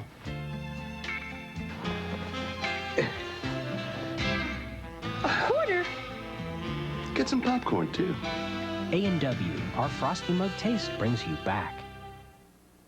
Upper Deck asked a few average card collectors whose cards they collect. I collect Steve Young. I collect endorsements. I collect back doctors and surgeons. Rings. I collect fines. I just collect fishing lures. The musky dingbat. Dingbat. I have a 56 powder blue Chevy. Powder blue. A Ferrari. I collect Reggie. Rolls Royce. Reggie. Really? Not. Yeah. The smooth. Original interior, original carpet, drives like a dream. The Dodgers with Darryl Strawberry, Eric Davis make their first appearance of the season Saturday, April 24th. 7:05, it's Card Book Day, a great item for all fans. And it's compliments of Donruss. So mark your calendar, come on out, see the Phillies and the Dodgers, and get that card book on the 24th at 7:05. A changeup, and Chamberlain, who was 1 for 1 with a single, swings and misses. Well, Chamberlain got one of those hangers, that same pitch, but it hung the last time for him, and he was able to hit it. This one moved away pretty nicely, swung and missed. That changeup that Browning throws is like a screwball. There it is again. He misses outside with a 1-1. It's been a terrific pitch for Tom Browning over the years. This guy pitched a perfect game against the Dodgers as Chamberlain pops one up foul out of play. That was on September 16th, 1988 at Cincinnati. Now, between innings, when Ben Rivera went to the bench, Johnny Padres and he are in sync, and they had a little talk. Right, and you can see him telling him, hey, challenge him with that fastball. That's that fastball sign. Throw that ball early in the count and challenge him with it. Then you can set up your breaking ball. Otherwise, you get behind, and that's what's going to happen. They're going to get those good swings on you. Chamberlain, speaking of good swings, really waited well on that ball and lines a single to center, and he's 2 for 2. Here's West right back up the middle with this fastball. Boy, right down the middle, and he hit it right back up the middle. 7 hits now for the Phillies as Juan Bell bats with Rivera on deck. Nobody out here in the 4th inning. Chamberlain really should be able to help this team. I mean, a lot of teams are going to try and throw left-handers against the Phillies, so it should make it fat pickings for West. Phillies have a bench tonight of 3 left-handed batters, 3 right-handed batters. They have a bullpen with 3 left-handed pitchers and 3 right-handed pitchers. Talk about a manager's delight. Fergosi, you know, he just can't believe all this after what he went through last year. I mean, he didn't have any moves. I tell you, I think Lee Thomas and Jim Fergosi did one of the best psych jobs on this ball club, on this city, that could be possibly done. I mean, we know last winter people were saying at best this team would be mediocre. And I tell you, after the first week of spring training, you know, they were thinking, hey, we can win this thing, and going about it in a way that that's led to this. Hey, there's Mark Davis. Welcome back. By the way, Mark threw this afternoon. He threw this afternoon in the bullpen. Jim Fergosi said he would not use him tonight at all. He would use him on Friday if he has to. Strike on a fastball, 1-2. Mark very happy to be back here. The Phillies happy to have him back in the organization. A young man who at one time sold tickets in the offseason. Oh, I was here. You were right. You were here. Yeah. Juan Bell hitting a little better in his last few games. Well, I remember them saying about Mark, if he ever gets his his head on straight, he's going to be a pretty good pitcher. Sure enough, he went out and won the Cy Young. San Diego in '89. 2 balls and 2 strikes now on Bell, with Chamberlain the runner at first base. When you want pressure put on yourself, go out and win the Cy Young and try and come back and repeat after that, especially as a reliever. Struck him out on a changeup. Yeah, especially after you take a big contract too as a free agent, go to another city. So Bell goes down on strikes. That's number 4 for Browning. Well, that's what Browning is very good at. He keeps you off balance. He sets you up and then tries to keep you off balance with that changeup or that curveball. Reds will look for a bunt now from Rivera with 1 out.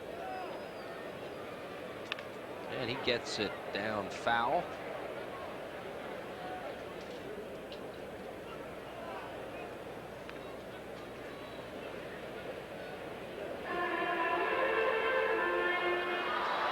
Well, the underworld takes over this weekend on Prism. Friday night, Robert De Niro and James Woods star in the full-length version of Once Upon a Time in America. As Ben goes around to bunt, it's high, ball 1. Saturday night, Marlon Brando stars in The Godfather, and on Sunday night, Al Pacino and Robert De Niro star in Godfather Part 2. 3 great movies you can't refuse at 9 o'clock each night this weekend on Prism, the channel with a better variety of quality movies. Ben gets it down. Browning, a good fielder, is on it, looks at second, goes to first, and Ben Rivera executes the sacrifice. Score at 1-4 with Samuel covering, and Chamberlain's at second with 2 outs.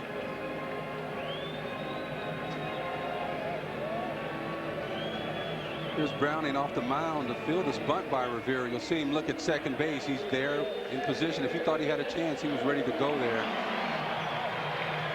See Milligan laying down on the ground, make sure he doesn't get confused with the first baseman. Sonny Dykstra, the batter. Dykstra is 1 for 2 tonight. He's lined out, singled, stolen a base, and scored a run. Dykstra coming into play tonight, hitting .322 against left-handers last year, and .303 since the start of the '90 season. He's really picked that up since coming over here. With New York, he did not play many times against left-handed pitching. Then he's one of those guys who puts the ball in play and makes good contact. He doesn't overswing. He will maybe have an occasion to do that if he's ahead in the count, but otherwise he's just putting the ball in play. So left-handed, right-handed, doesn't really make that much of a difference to him. And a pitch he could hit there and swung through it 1-1. That's what I mean, overswing. He was ahead in the count, ball 1, and then overswung. But 2 strikes or behind in the count, he's just going to put that ball in play. And Browning's not a left-hander that necessarily makes a left-handed hitter feel uncomfortable. He's crafty. Popped him up, made a good pitch on his hands there. Here comes Kelly, Samuel out. Who wants it? Roberto Kelly, the center fielder, all the way. He grabs it, and that'll do it for the Phils in the 4th. No runs, a hit, no errors. They'll leave 1. We're through 4. It's 2-0 Phillies. If there's one thing a professional painter can say to a do-it-yourselfer, it's this: don't do it yourself. Get some help. Ask Sherwin-Williams. The answer? Good paint, good price, and good advice. Guaranteed. I rely on these guys for almost everything. You know, a professional painting crew wouldn't even start a job until they got all the help they needed. You shouldn't either. The pros know. Ask Sherwin-Williams. Last September, we introduced you to the Nissan Altima, the affordable luxury sedan with a starting price of just $13,000. Since then, the Altima has become the best-selling new car nameplate in America. And right now, you can lease a Nissan Altima XE for just $1,000 down and only $199 a month. Come and experience the remarkable Altima at your Nissan dealer today. 45, even 45 says, even 46 per pound, $4,700 home, and tiny on 47.5. What'll it be, fellas? Make it a Bud Light. Sorry. This is the last one. Well, I think I'd take that one. What do you want to give for it? I'm a 2 and a 10. Give me 10, a 20 big. Give me 20 now, 30. Give me 30 now, 40 big. Give me 40 now, 50. Give me 50 now, 60 big. Give me 60 now, 70. Give me 70 now, 80. If you want great taste that won't fill you up and never let you down, make it a Bud Light. Bud Light, please. Sorry, boys. This is the last one.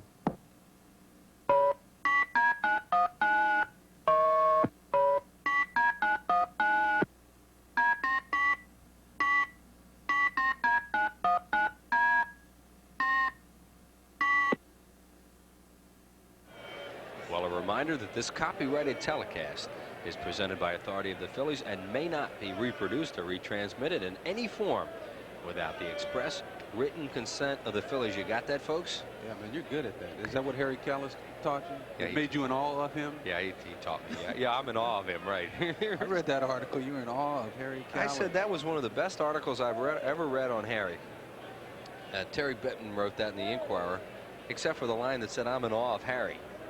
That's not true? No. Please. Reggie Sanders, the batter. I respect him tremendously. No. But I'm not in awe of him. You most certainly are. You walk around talking like him when you're not.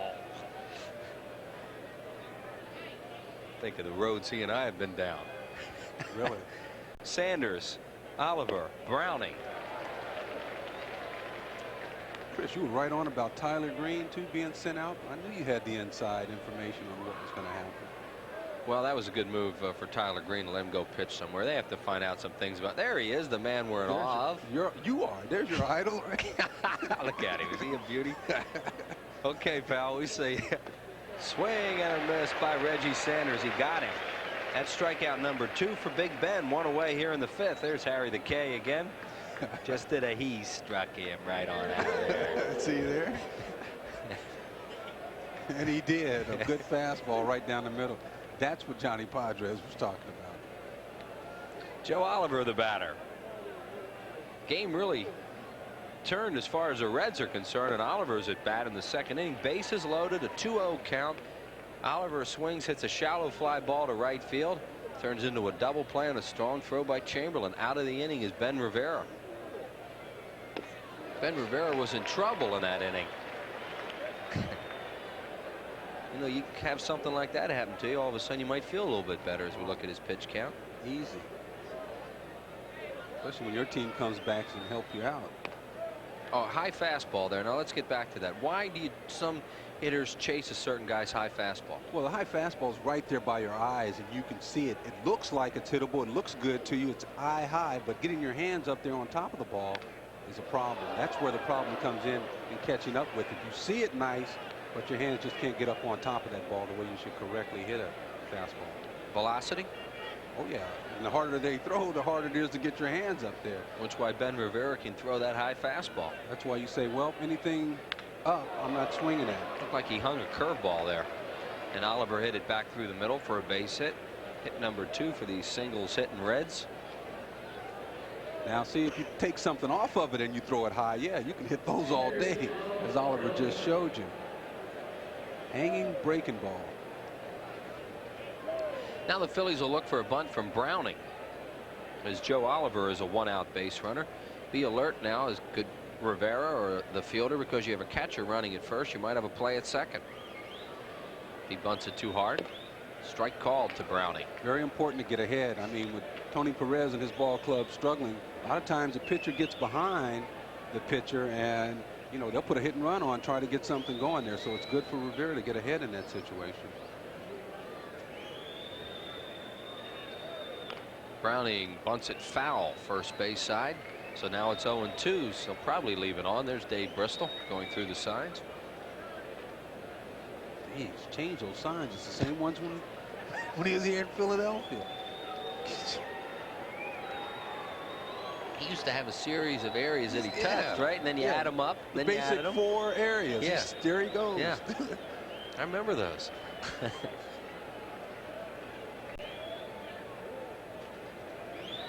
He's around the bunt again as Browning, and he misses outside, does Rivera.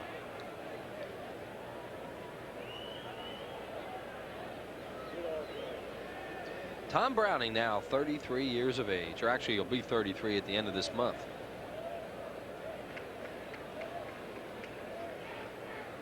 Round to bunt, and he bunts it. It will roll foul. Good play by Kruk. They had Oliver running on the play, a run and bunt, and he bunts it foul. It's a strikeout, and Oliver will have to go back to first. Strikeout number 3 for Rivera. Well, I thought he bunted it twice anyway. Here's the bunt right here. You see him kind of just, the ball hits. Yep. I think it hit his bat again when it bounced up and went out there. Nice going. You still get those keen bulbs, don't you? Yeah, it's a little blurry. I'm not seeing as far as I used to. Eagle eyes. Samuel, the batter, 0 for 2, a line drive to right and a ground ball to second.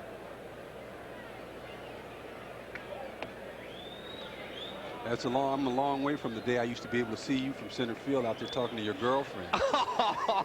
And I used to turn around and play in the outfield. I could see you up in the different segment. Am I telling the truth? You know it's the truth. 1 ball and no strikes to Samuel. Boy, I'll tell you, nothing's sacred around here. 1-1. That was a long time ago. What were you doing looking up in the stands during the game? Hey, man, all I was doing was just trying to focus on the game, the importance, what I wanted to do. And I look around and I see you up there. Swing and a foul by Samuel. It's 1-2. Can't believe you. No, well, I was really saying to myself, geez, how could I miss that pitch right down the middle? Oh, look who's out here. Yeah. See you after the game.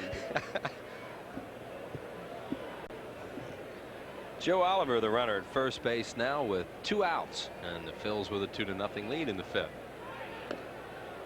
Ben overthrew that pitch. A couple of guys from San Pedro to Macorís, not those two, but the guy on the mound and the guy at home plate. There's Samuel.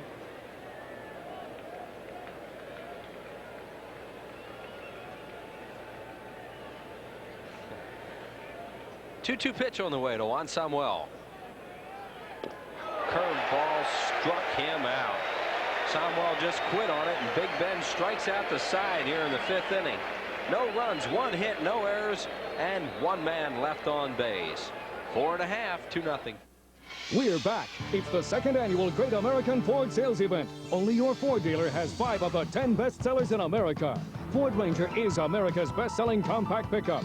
Now, lease this Ranger for only $199 a month for 24 months and no down payment. Ford Ranger, $199 a month and no down payment. Plus, register to win a new Ranger or Ford Escort. But hurry, the Great American Ford Sales Event ends May 1st. See 5 of the 10 best sellers in America at your Quality Plus Ford dealer now. These days, 9 to 5 feels more like 5 to 9. Home cooking is as likely to come from a microwave as not. And sleeping late happens only in your dreams. And because life has changed, Independence Blue Cross and Pennsylvania Blue Shield have changed. With new health plans that go far beyond our traditional coverage and new service that goes far beyond your expectations. Because today hardly resembles yesterday, there's a whole new blue to carry you through. Mike's the first guy that ever explained life insurance in a way that we could understand it. Making things clear is the part of my job I like best. He showed us all of the options that Nationwide has and even helped us choose. It's training. Seminars and updates, it just never stops at Nationwide. With life insurance, it's not what you know, it's who you know. And we know Mike. Agents like Mike are Nationwide. Nationwide is on your side. Brought to you by Nationwide Insurance. Nationwide is on your side. Your Nationwide agent in Lansdowne is Bernie Carr.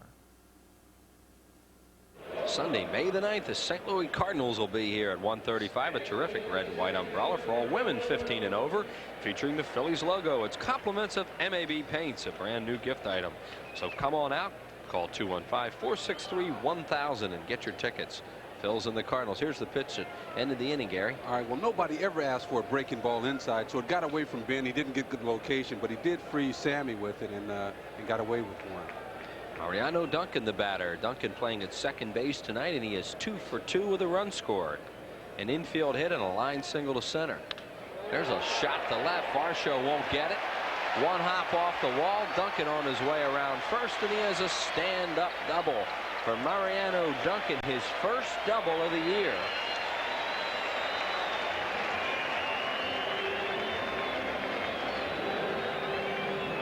This is a breaking ball that didn't have enough bite. Look, it stays up just above the knees. And Duncan, it seems like everything he swings at against the Reds is a base hit. Duncan was second in the National League last year, tied for second with doubles. He had 40 of them. Here is John Kruk. Kruk is grounded to second, single to center, knocked in a run. and he pulls the ball to the right side. Samuel flips it to first baseman Milligan and just gets him. But Kruk gets Duncan over to third base for Hollins with 1 out. Boy, look at this swing here. He doesn't really take a good swing at that ball, just kind of fights it off, but gets it to the right side of the infield to advance the runner, and that's the main thing. Good play from Samuel. We talk about little things in baseball. I guess that's one of them. Good play by Samuel here, as you say, Gary. Yeah, he comes in. His momentum has already taken him in that direction, so it's easy just to flip the ball out of his glove. Nice play. Infield comes in for Hollins, who struck out and singled and knocked in a run, his 3rd of the year. Hollins fouls it off right side. This is a spot for Dave Hollins where he just has to relax and try and pick one up here. He's starting to swing the bat a little bit better the last few games. It's a matter of time for him. Well, I think what's going to be a good indication, what we noted all last year about Dave Hollins was how selective he was.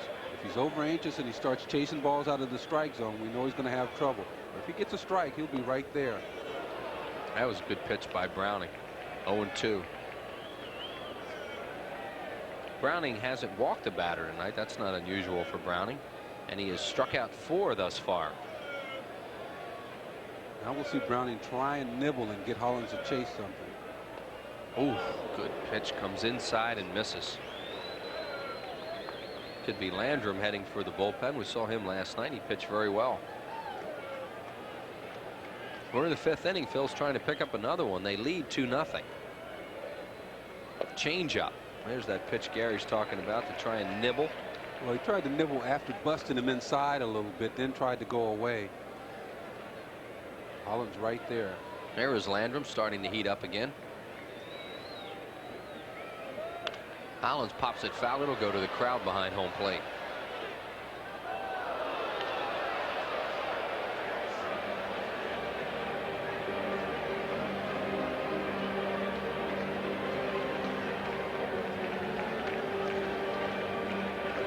Duncan at third base. The Reds have the infield all the way in.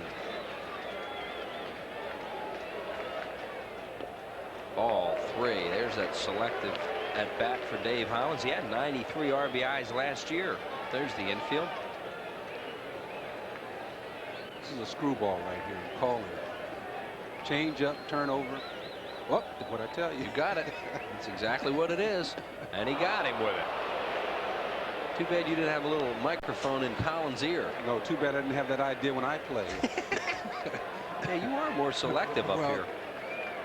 You'll see here's a change up away from him. 3-2. Pitcher's got to be hitter's looking fastball. And there you see Dave Hollins chase that ball, and he's mad at himself. So here's Dalton, who's 0 for 2 tonight with a strikeout and a ground out. Dutch with 10 RBIs on the season.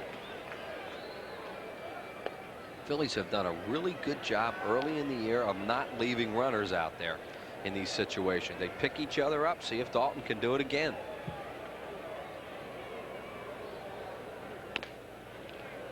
The on-deck batter is in Cavilla. There is Pete.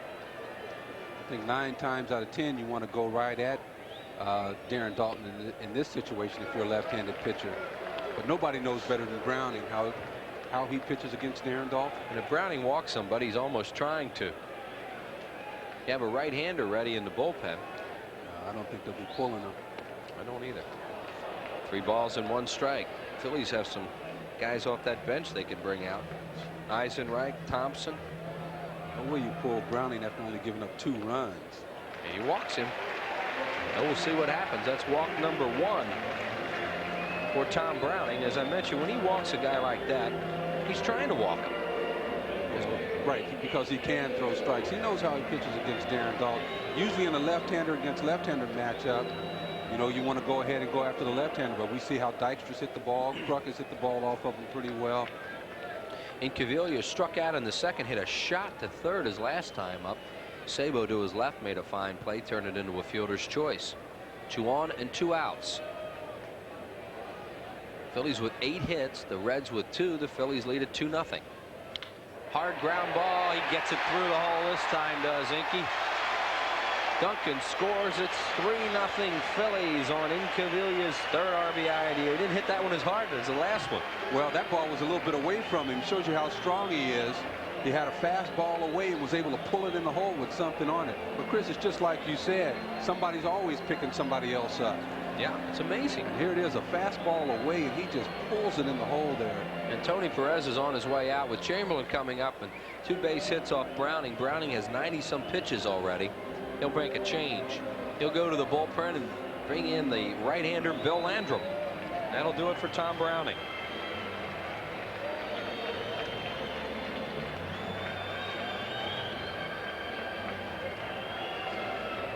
There goes Browning, who will leave after 4 2/3 innings, and the veteran right-hander Bill Landrum on his way in.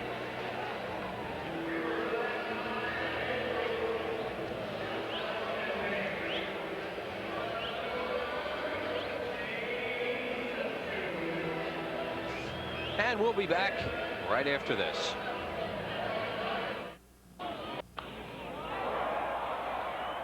Hi, I'm Mickey Morandini of the Phillies. When I make the plays at second base, I depend on my Rawlings glove. It's a choice of the pros. At Gold Medal Sporting Goods, you'll find a great selection of Rawlings gloves, balls, and equipment. Plus, Gold Medal is the official retail outlets of the Phillies.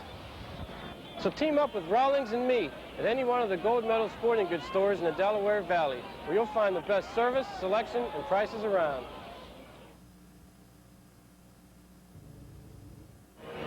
There's the veteran right-hander Bill Landrum. Mentioned he was in the ball game last night. Pitched 2 innings, gave up 1 hit, walked 1, and struck out 4. A very strong outing for Landrum, who has been on the shelf the last couple of years. Hasn't pitched all that much because he's had some knee problems. Started his career with Cincinnati, been with Pittsburgh, Chicago, in the National League, the Cubs, Montreal, and now back with the Cincinnati Reds in camp this year as a non-roster player. Hard thrower, sinker, slider kind of pitcher.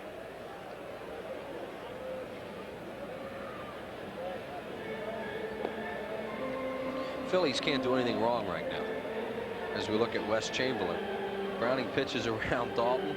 Up comes Incaviglia, who he figures he can throw a changeup to or something away, get a weak ground ball in the infield, get out of the infield, and he hits it in the hole. Well, there's no question. I mean, the ball was away in Incaviglia. You got to give him credit, man. Be able to pull a ball like that most times, and that's what a left-handed pitcher like Browning wants to do. He wants to start the fastball middle of the plate and get you. There's Tom right there saying it's tough to win them when you don't score any runs, isn't it? Yeah, I'm trying to keep it close. Gotta go out. You know what they used to tell those pitchers there? Hey, go out and shut them out and hit a home run. Stay with them. We weren't hitting. We'd say, well, shut them out and hit a home run yourself. LC. Tell Christensen to do that. He can do it. Chamberlain, the batter. Well, but there's nothing like winning, I am telling you. Well, it sure makes everything a lot more fun. Wes has 2 base hits tonight. Single to left, single to center. There you're playing off the runners with 2 outs here in the 5th inning. Phillies with a run in. They lead it 3-0. And with Darren Dalton, we know he'll run at the drop of a hat, especially if he knows they're not paying any attention to him. Incaviglia down there is really watching Dalton. Inky, for a big guy, is frisky. And he runs pretty well, too. I think Inky better hold tight, though, if Darren takes off. Telling you, he never gets a lead like that. Popped up foul out of play by Wes. See, but at second base, especially when 2 outs and they're not holding you on, you can just start to walk off, and the next thing you know, you can be there and nothing flat. The guy at first base doesn't know that you're taking off. You see Dalton, who will start his lead now, and he has a big one.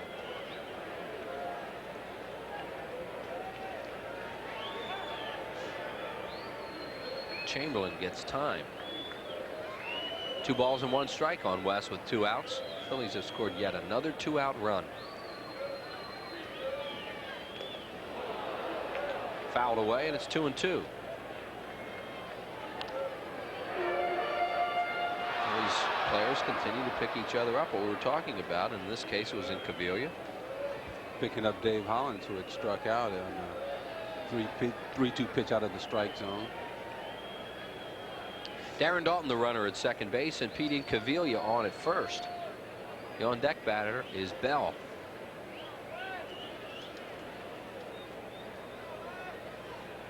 Breaking ball on a line drive and a base hit to left field. Dalton's being waved around. He'll score. Wes Chamberlain's 3 for 3, and the Phillies lead it 4-0 here in the 5th inning. The pitch Wes Chamberlain had been having trouble with this early part of the season has been the fastball. He's hit the breaking ball real well, and he got one from Landrum here that just stayed right out over the middle of the plate. That's a good piece of hitting. I think we're going to get a chance to see it. Yeah, here it is. Watch this breaking ball. Watch where it stays right, belt high, and all you have to do is just put it in play. He does a good job. He smokes that ball. He's hit 3 rockets tonight. Here's Bell, who's 0 for 2 with a fly ball and a strikeout. He hits this hard to the gap in right center field, and it's going all the way to the wall. Incaviglia scores. Chamberlain being waved around. He's going to score. Bell's on his way to third. He's in there, and the Phillies have 2 more. And now they lead it by a score of 6-0. And Bell probably will get a double and third on the throw. Well, good base running to take third on that play. Just because you got drove into, don't just stand around and watch what's going on. Fastball right there. Bell just drives it. He has some power now. He's shown that he can drive that ball and get those extra base hits. Here you see the relay right there. Samuel fires it all the way in the home, and that allows Juan Bell to ease on into third base. They just scored a double and 2 RBIs. Bell with 3 on the season, third on the throw, and Rivera, ground ball back to Landrum. He will flip to Milligan, and that'll do it. But the Phillies have a big inning, and they score all these runs with 3 of the runs with 2 outs. 4 runs on 4 hits, no errors, and 1 man left on base. 6-0 after 5. What is a mountain man's natural environment? Let's explore. A mountain man enjoys peaceful surroundings. A place where gentle winds blow. And the beauty of nature is all about. Only here does the mountain man find true happiness. With a smooth bush beer or an easy drinking bush light. So, head for the mountains and find out how the true mountain man can make any environment a more natural one. The new Lexus GS Luxury Performance Sedan. It not only corners better than the BMW 535i, but it rides smoother. Of course, if you still insist on feeling every pebble in the road, be our guest.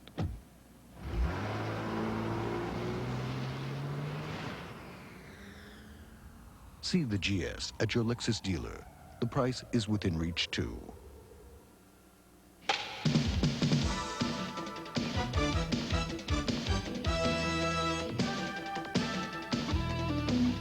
You don't just watch a Phillies game. You experience a Phillies game.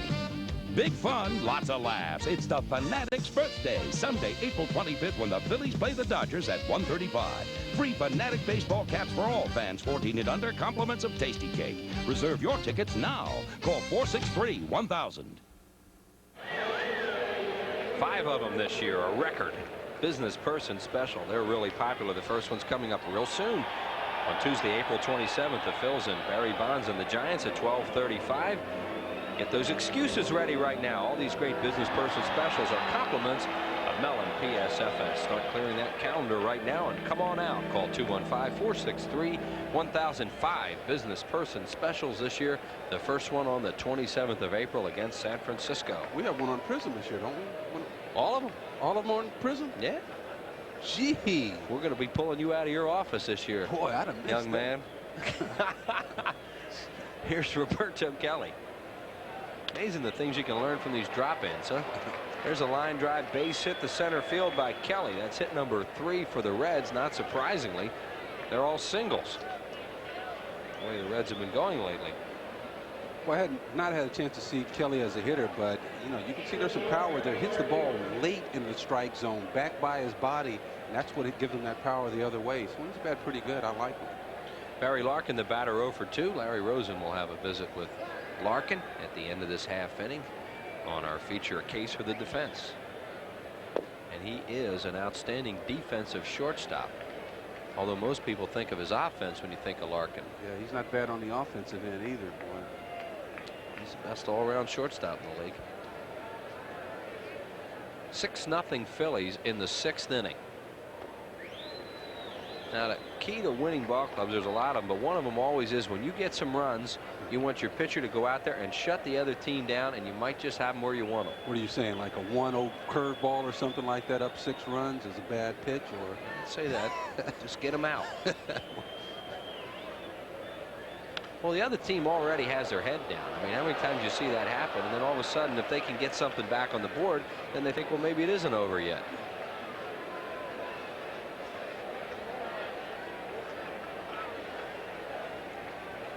Bienvenido Ben Rivera at 81 pitches.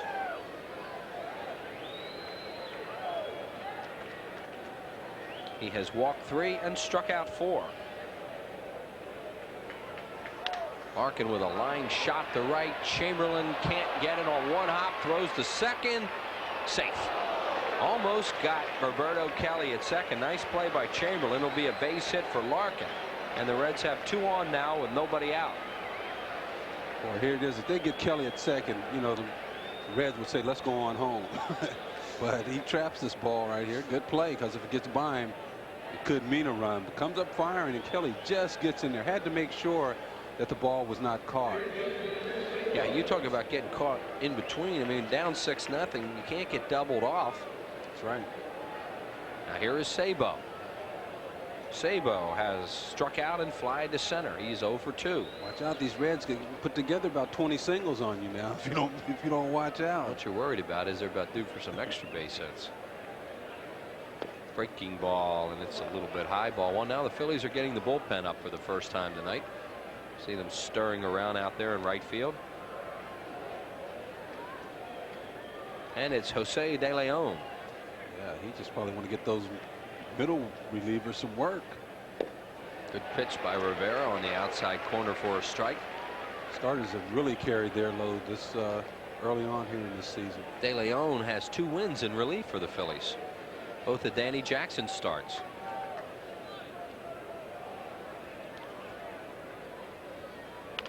Fouled away off another fastball. Into the grand slam room on the press level down the right field line.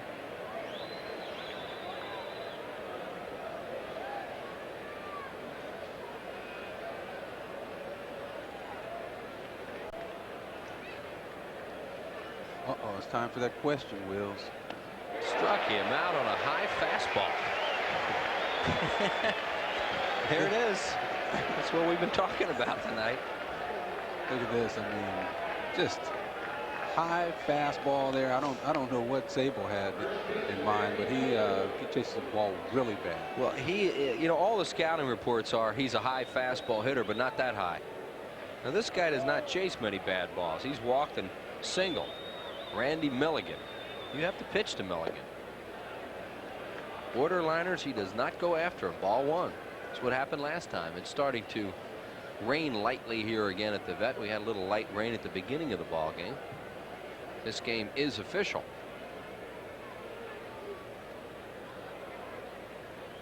Curveball in the dirt. Good block. Dalton 2-0. On deck is left-handed batting Gary Varsho. Dalton's caught every game so far. Breaking ball in the dirt, you see him just get down in front of that. Anticipates the ball hitting and spinning. So just tries to block it with his chest protector. All-star right there on his mask there, and he definitely is that. That's appropriate.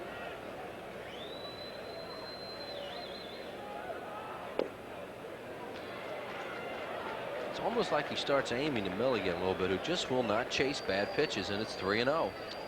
Tell you, he walks somebody here, somebody's going to come out and talk to him. He walks Milligan, there'll be somebody out to talk to him.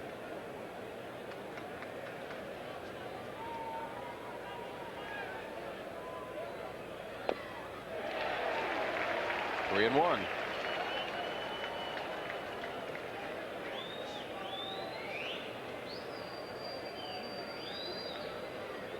Reds have 2 men on base.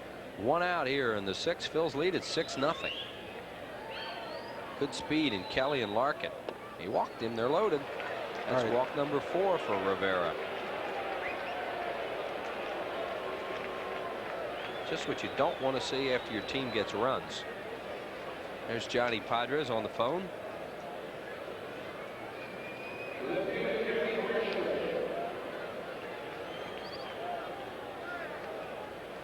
See the skipper. He must be back in the runway. Varsho. He walked, just missed a 2-run homer his last time up, which would have tied the game at the time. Ball died in the cold air here tonight. Now raining. Varsho takes a curveball over for a strike. What a pitch that is. With the bases loaded. Kidding me? Having just walked a guy, come back with a breaking ball right there. There's De Leon still warming up.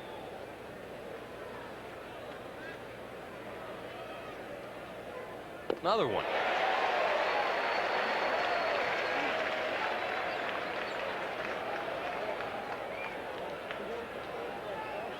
First one he got over was a strike, but that second one was a humdinger. That was a good breaking ball. Here we go. 0-2 to Varsho. Another one. Struck him out on 3 curveballs. That is an amazing sequence. Especially when you think, don't throw the breaking ball to a left-handed hitter. He comes back in 1, 2, 3 with all breaking balls, and good ones too. Well, that Varsho is a dead fastball hitter, but with the bases loaded, they went right after him with curveballs and got him. The key obviously was getting the first pitch over. Reggie Sanders the batter. That's strikeout number 6 in the game for Rivera. Sanders has walked and struck out. Breaking ball, swing and a miss. He's gone to that curveball exclusively now. Sanders, another guy, good fastball hitter. It's important to stay ahead so you don't have to challenge this guy with that pitch. But he helped him out on that one. Swinging first ball fastball. Not getting it. You got to think if he's willing to throw the breaking ball to the left-hander, he'll throw it to anybody.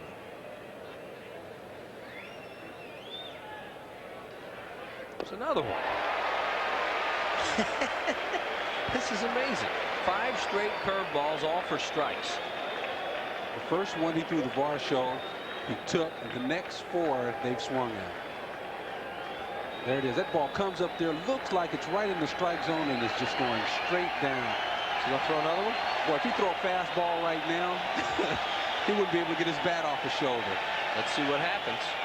Dalton set up away. It's a fastball and struck him out on the outside corner. What a job by Rivera. Strikeout number 7. No runs, 2 hits, no errors. The Reds will leave them loaded. 6-0 Phillies. It's time now for our case for the defense. Tonight, Larry Rosen makes a case for the best shortstop never to win a Gold Glove, the Reds' Barry Larkin.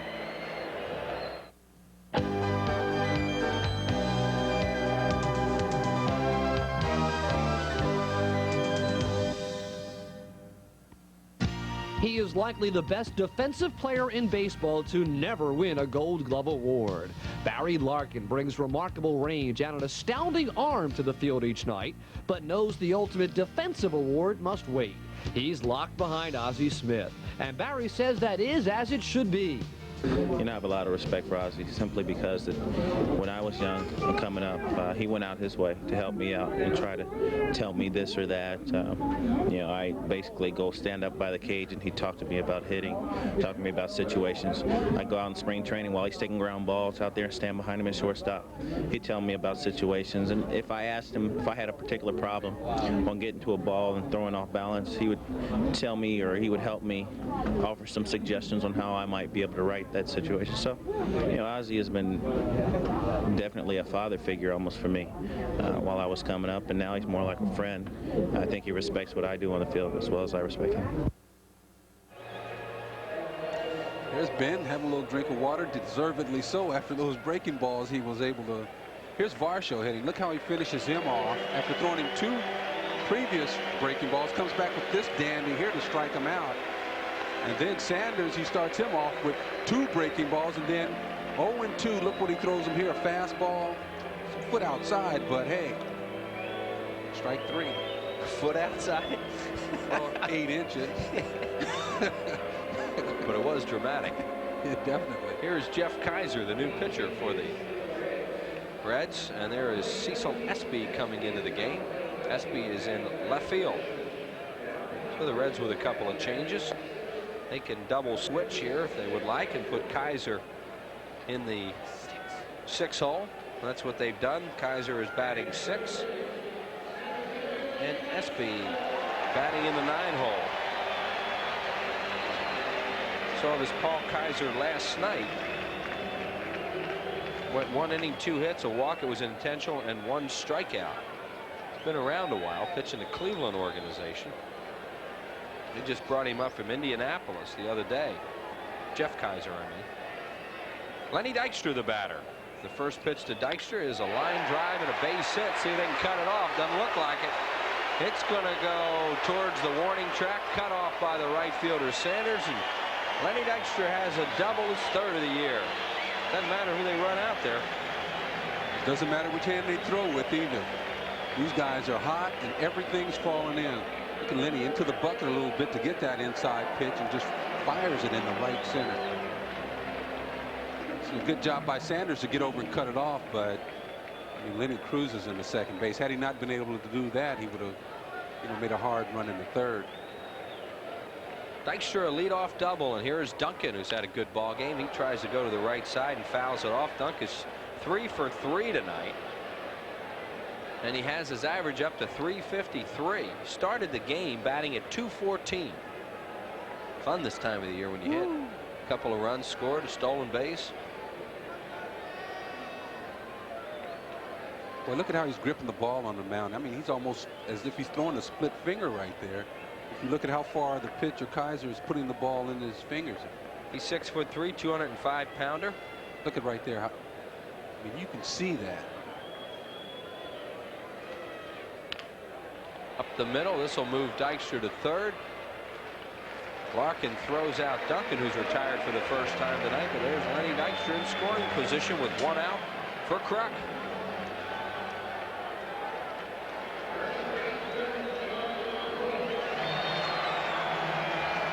Well, our next telecast here on Prism will be on Monday, April the 26th. The Phils and the San Francisco Giants. Looks funny seeing that guy in a Giants uniform. Barry Bonds, of course, his daddy Bobby, the first base coach, and Dusty Baker, another good friend of yours, Gary, the manager of that club. Yeah, I tell you, it's funny to see Barry in a Giants uniform, but it was never funny seeing him around Candlestick Park. No. That's where he used to hang out when he was growing up. I'm sure he's very comfortable there. Has a little leg problem right now. There is Dykstra, and the Reds have the infield all the way in for Kruk. Curveball high. Kruk tonight has a base hit and a run batted in as we look at that defense.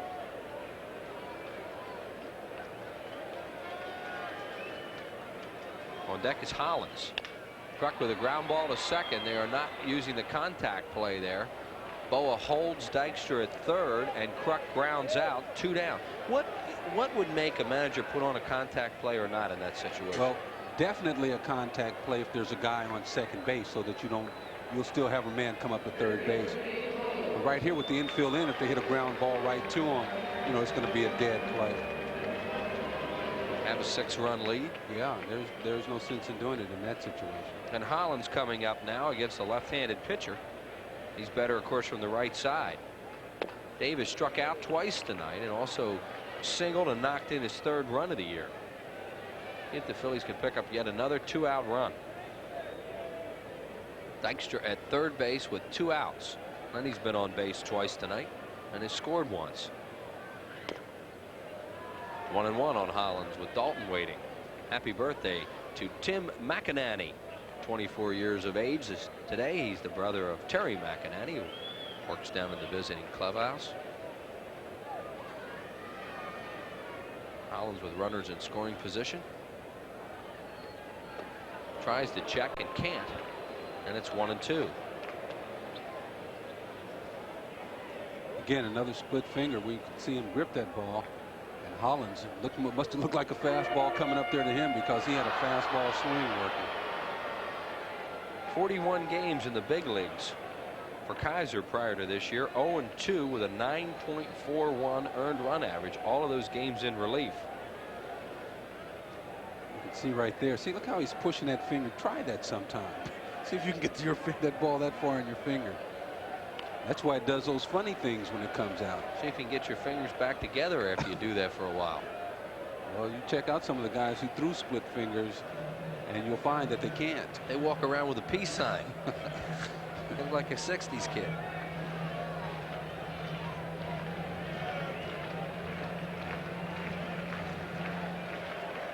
One ball and 2 strikes on Hollins. Pop-up foul out of play. Phillies with 6 runs on 12 hits and no errors, and the Reds with no runs on 4 hits and no errors. And I'd like to see a long ball, maybe get a couple $100 for the Child Guidance Clinic from Cento Foods, if that's at all. Haven't had one yet on our Prism telecast. Only the second, though, of 45 home games exclusively here on Prism. Hope you'll be with us all year. There's a ground ball to first. Milligan off his glove, skids away. Dykstra scores. Hollins safe, probably be a base hit. No, that's going to be an error. That's going to be an error. Had to go a long way for it. Yeah, all of what? 3 or 4 feet. It's right there. Gets under his glove, and I know you don't get a lot of those plays, but he's right there. I mean, I think he stepped on it. They haven't scored it yet. They're waiting. They're like us right now. Base hit and an RBI, as the play-by-play man said. Dalton, the batter. That'll be Hollins' 2nd RBI of the ball game and his 4th of the year. And the Phillies have another 2-out run, Gary Maddox. Yes, sir. Dalton hits a ground ball foul first base side. Dutch tonight, when he walked back in the 5th inning, scored a run. See the raindrops starting to come down a little harder. The Phillies don't care. They don't even know it's raining. Boy, they're going. Outside from Kaiser, the left-hander. It's been Browning, Landrum, and Kaiser tonight for the Reds. Ben Rivera all the way for the Phillies. Although the bullpen is still up. De Leon and Rivera could be out of this game. We had him at what, 80-some pitches at the start of the inning. Right. So our crack crew down there, exactly. In the truck will update that and tell us what it is. It was, let's see, going into the inning, what was it? 33 balls and 48 strikes. Hollins leads off, and the pitch to Darren Dalton misses. 97 pitches for Rivera through 6, so he's probably finished for the evening. And it is raining hard right now.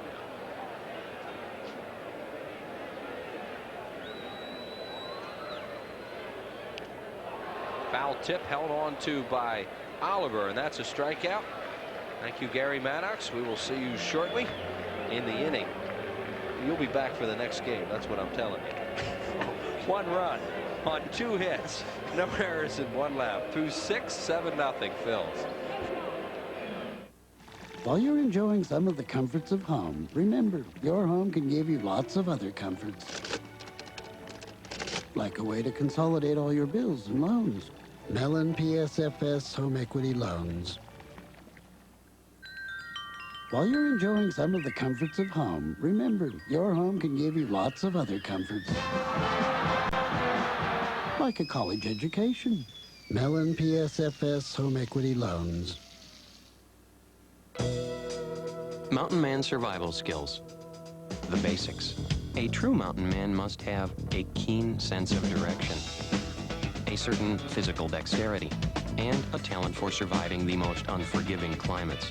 Of course, nothing is more key to a mountain man's survival than plenty of smooth bush beer and easy drinking bush life.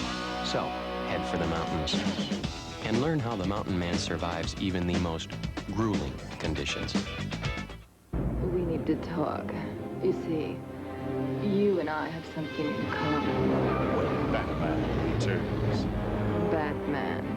To destroy Batman, we must first turn him into what he hates the most. Namely, us.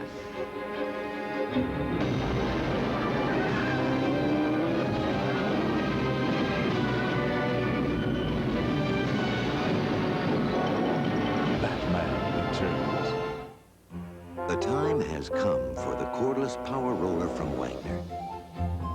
It's so quick and easy, it can cut painting time in half. So get your hands on a real value, because the value of Wagner keeps on rolling. New pitcher for the Phillies, a right-hander, Jose De Leon. He's come up with a couple of wins in relief this year. Good earned run average of 2.70. Long-time starting pitcher in the league, and Phillies using him out of the bullpen. And he pops up Joe Oliver, foul and out of play. A lot of umbrellas up in the stands now as it's starting to rain hard.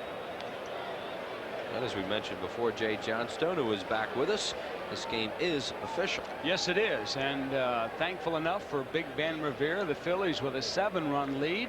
Saw him pitch out of a couple of early jams as Oliver swings at an off-speed pitch here, and came back and actually threw the ball pretty well. Got out of that jam in the second inning on the outfield double play, and that's really been a big play in this game for the Phils. I think that kind Oliver fouls it off. Turned it around for him a lot when that happened. Had an umbrella out there, skidded another few rows. I did find out that when he went back in the inning after that double play between Chamberlain and Dalton, as a nice umbrella catcher. Look at that. Oliver with a line drive and a base hit to left field, fielded by Incaviglia, will get it back into the infield. And Jose De Leon is greeted with a single by Joe Oliver. That'll bring up Cecil Espy, who is now batting ninth after the double switch and playing left field. Espy with his first at bat of the game. He's hitting at an even 100 with 1 hit and 10 at bats. He started the game on Monday night. My point earlier is that he did have a little chat with Johnny Padres, and of course he came right back out in the third inning, 3 up and 3 down, as Espy takes his ball in the dirt. Rivera 6 innings, 4 hits, no runs, 4 walks, and 7 strikeouts, 297 pitches. That's why he's out of here. Foul to the screen. Espy was claimed on waivers from Pittsburgh back in November of '92. In fact, claimed on my anniversary date. How about that one? What anniversary is that? The marriage. Oh, that one. There's a shot up the middle and a base hit for Espy. Oliver will just kind of coast into second. So the Reds with 2 on and nobody out. Ben Rivera with 7 strikeouts, 6 of them in the 5th and 6th innings, as he struck out the side in both the 5th and 6th as Espy gets a base hit. Espy did a good job of waiting on that off-speed pitch. The pitch was away at the knees. Very tough pitch for a left-hander to hit. Espy went right back up the middle with it. 6 hits tonight for the Reds. Here is Juan Samuel. 7-0 Phillies. We're in the 7th inning.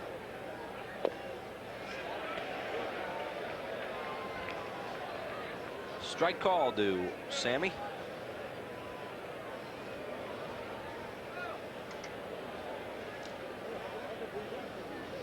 A little early to look at it yet, partner. As this pitch is a check swing, ball out of the strike zone. Pulley rings up Samuel anyway, but the Phillies swept the Reds at home over 25 years ago. Wasn't even at the Vet. What stadium was it? Oh, that's Connie Mack. Connie Mack, huh? Yeah. Been 25 years since the Phillies have swept the Reds. Maybe that's why the Reds have such a great record against the Phillies. A 3-game sweep in Philadelphia. There's a hard ground ball. Could be 2. Duncan to Bell. Samuel beats it. That was not real smoothly executed. A little bit of a high throw from Duncan, and not an easy play for Bell to turn the double play on, but they do get 1 out. I can tell you what happened. The infield from the rain is very wet, and as the ball hit the turf, it skidded a little bit, and Duncan kind of backtracked a little bit. As you saw, he had to catch it off to the side.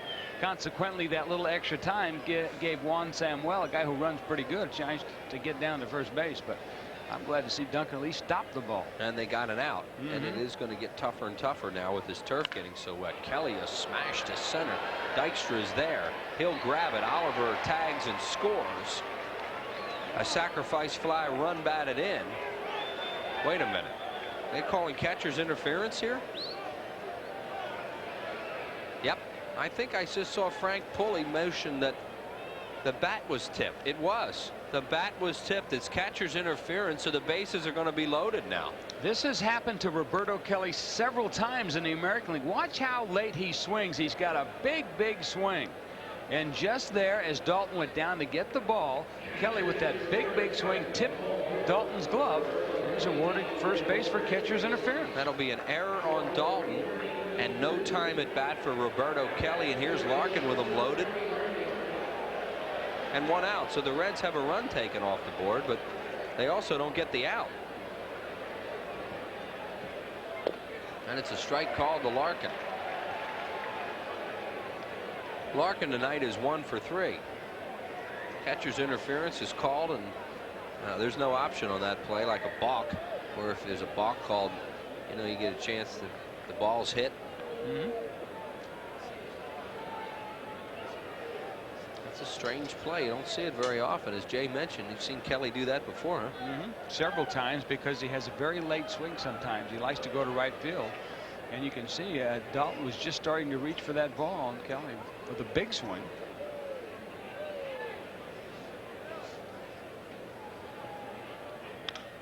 Fouled away by Larkin. It's 0-2 on Barry. Phillies really catching a break playing Cincinnati here at home.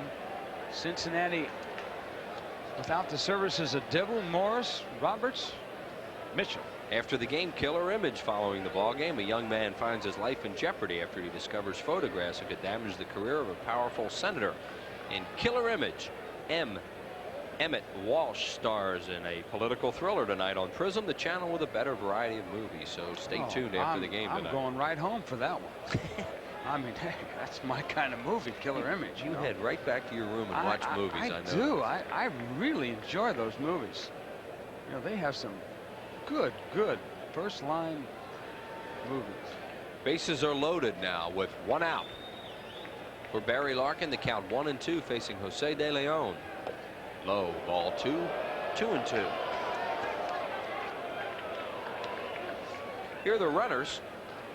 Oliver the runner at third, Samuel at second, and Roberto Kelly on catcher's interference at first base.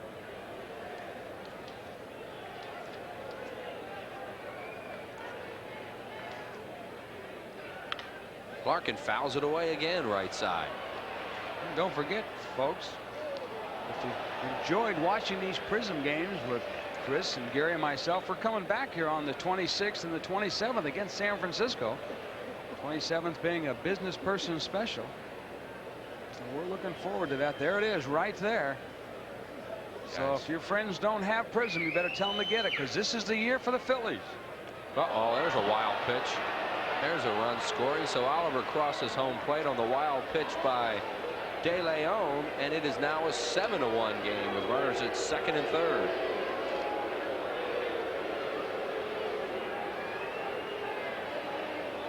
We'll take a look at it. That might have been a fork ball that got away from De Leon. You can see he just really carried that ball way out of the strike zone. He tried to get outside with it. It was too far outside. Dalton had no chance whatsoever. It's De Leon's second wild pitch of the year. He'll work from the stretch to Larkin, and he walks him. Ball 4, and they're loaded. Phillies have not had many things go wrong this year. And that catcher's interference took an out away. And David West is up and throwing now. And here comes Johnny Padres. Fans are cheering because they think it's a pitching change, but Padres does not make the pitching changes. Bob Arold starting to loosen up, and David West joining him. There's one out in the inning, and the Reds now have a run in. Phil's lead 7-1, and the bases remain loaded, and Sabo will hit. Phillies don't want to bring the left-handed pitcher in now to pitch to Sabo, that's for sure. And they have Arold just got up. A lot of times the pitching coach will just go out there and try and chat a little bit with his pitcher, settle him down, maybe talk a little bit about mechanics.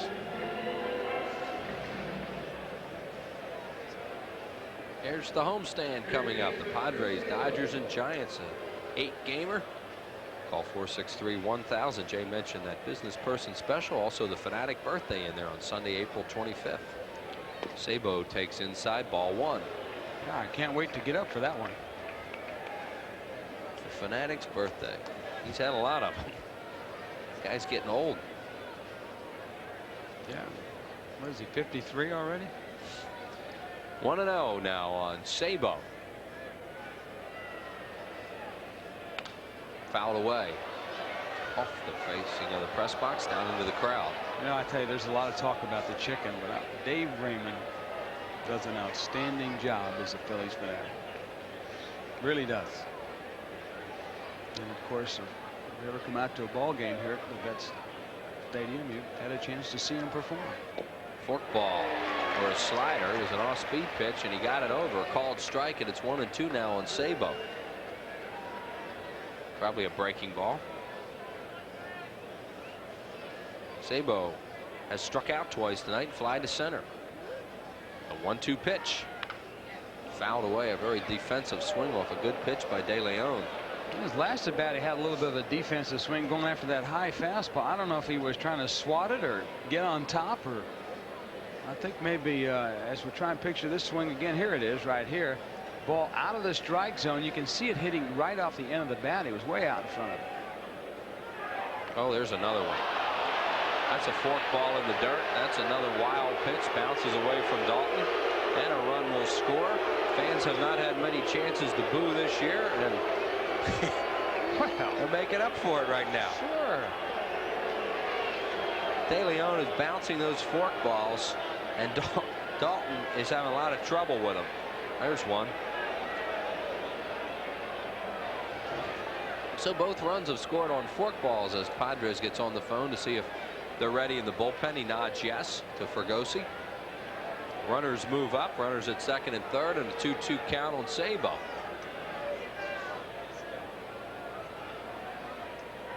Slider foul at the plate. Dutch probably had enough of the fork balls. I'm going with something else. Let's try a breaking ball, slider, curve, something, anything. Yeah, I don't think I'm going to call that one this time. Having a lot of trouble with those bouncing up here.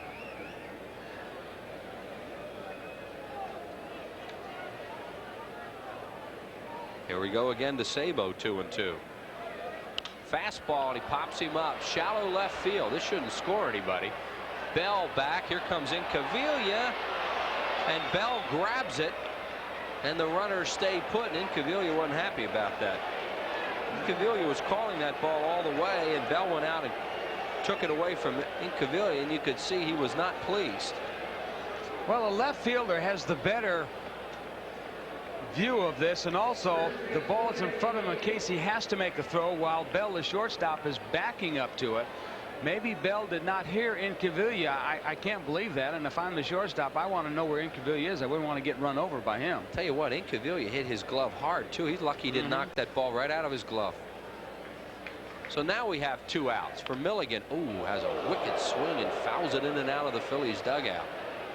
You know, those are the kind of things last year, Chris, that the Phillies did that cost them games where the ball was dropped or misplayed, the ball got knocked loose. Now Phillies playing much better ball, and it happens and they catch the ball. Yeah, well, they're in the middle of an ugly inning right now, where they've given the Reds an extra out because of the interference. There's a fork ball, a swing and a miss, 0-2. Leon Bip Roberts, who was in the starting lineup tonight, scratched with a sore shoulder, out to bat for Kaiser if Milligan keeps the inning alive.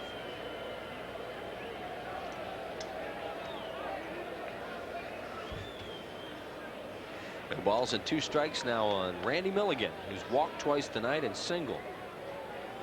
Runners at second and third, 2 outs. And Dalton calls another fork ball, and he has to go out and get it.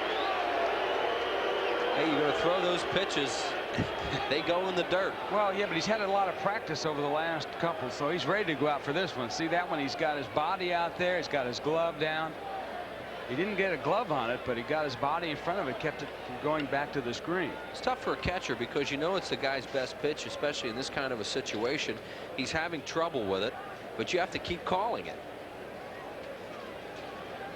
The veteran Jose De Leon.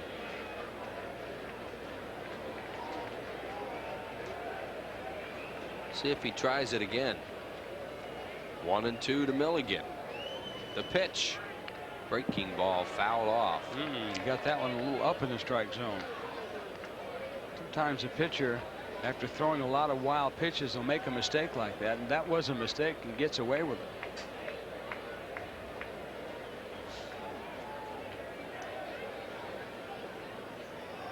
it. Fastball, did he hold up? appeal to first, and Joe West says he went around, and a strikeout for De Leon on a fastball. 2 runs, 2 hits, 1 error, and 2 left. 7th inning stretch time. Phil's 7, the Reds 2. Some people will only go to Texaco. Why? Why? Are you kidding? Look at this cab. It's as clean as my fuel injectors. System 3 gasoline helps restore performance to older models. I know about that. And Doritos. Ha ha! Everybody gets what they want. Tommy gets pretzels, Dawn gets juice, Van gets System 3. Visit your Texaco station and Food Mart for unbeatable System 3 gasolines and so much more. I always come here to fill up. Thank you. Thank you very much. Yeah, how far away do you think I can get in 72 hours?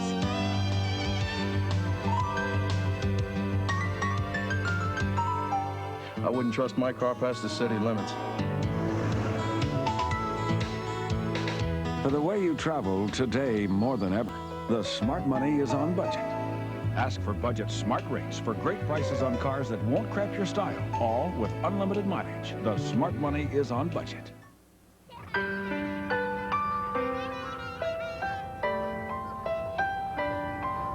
Hey, kid, how about a float? There's nothing like the authentic Frosty Mug taste of an A&W root beer float. One taste and it will really bring back memories.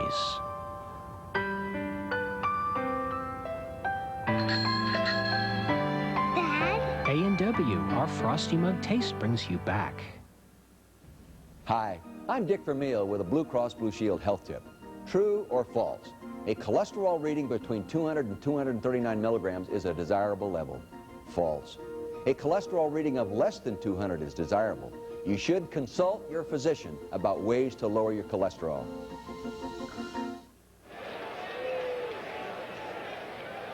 As we go to the bottom of the 7th inning, Greg Cadaret is a new pitcher. Fastball, he sinks a little bit. He'll cut it, a slider, split finger pitch.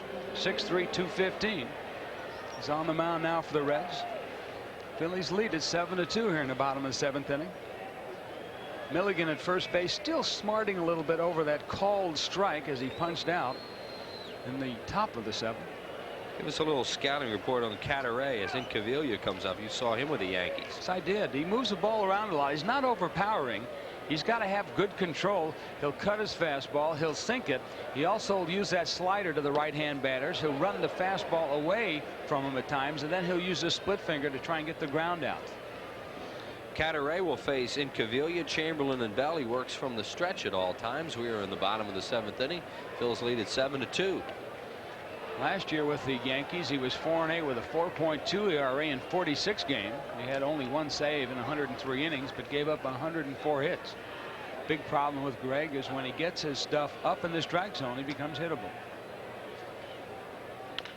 Caviglia has an RBI hit tonight. He's been wearing out that area. Sabo grabs this one and throws him out. 1 down in the 7th. Totals in the game 7-13-1 for the Phillies. 2-6-0 for Cincinnati. Comes Wes Chamberlain, who has had a terrific game. 3 for 3 with a run scored, an RBI, and a terrific throw from right field early in the ball game to complete a double play. And a great day today. Cadaret, the subject of a lot of controversy back in '89 when he was traded along with Eric Plunk and Louis Polonia to the Yankees for all-star Ricky Henderson around mid-June sometime. A lot of Yankee fans, as Chamberlain takes this pitch for a strike, thought that was kind of a bad deal. At that particular time, Yankees couldn't sign Henderson, wanted to get somebody for him, so they moved him to Oakland. Of course, Ricky's gone on to have some pretty good years out in Oakland, a few world championships. Chamberlain takes a fastball on the inside corner for a strike.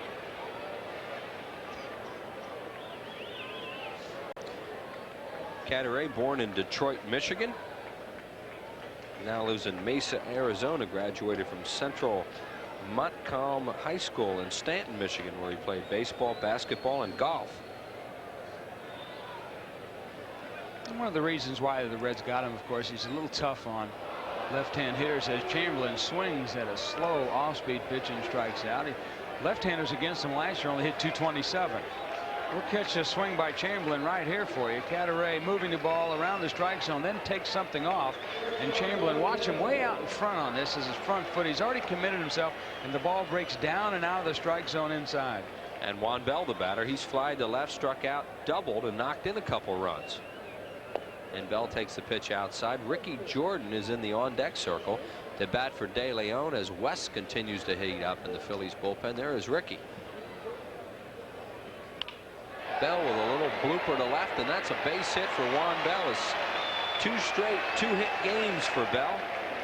Started this game batting at 182. He's up over 200 now, and here comes Jordan, who has a 14-game hitting streak over 2 seasons.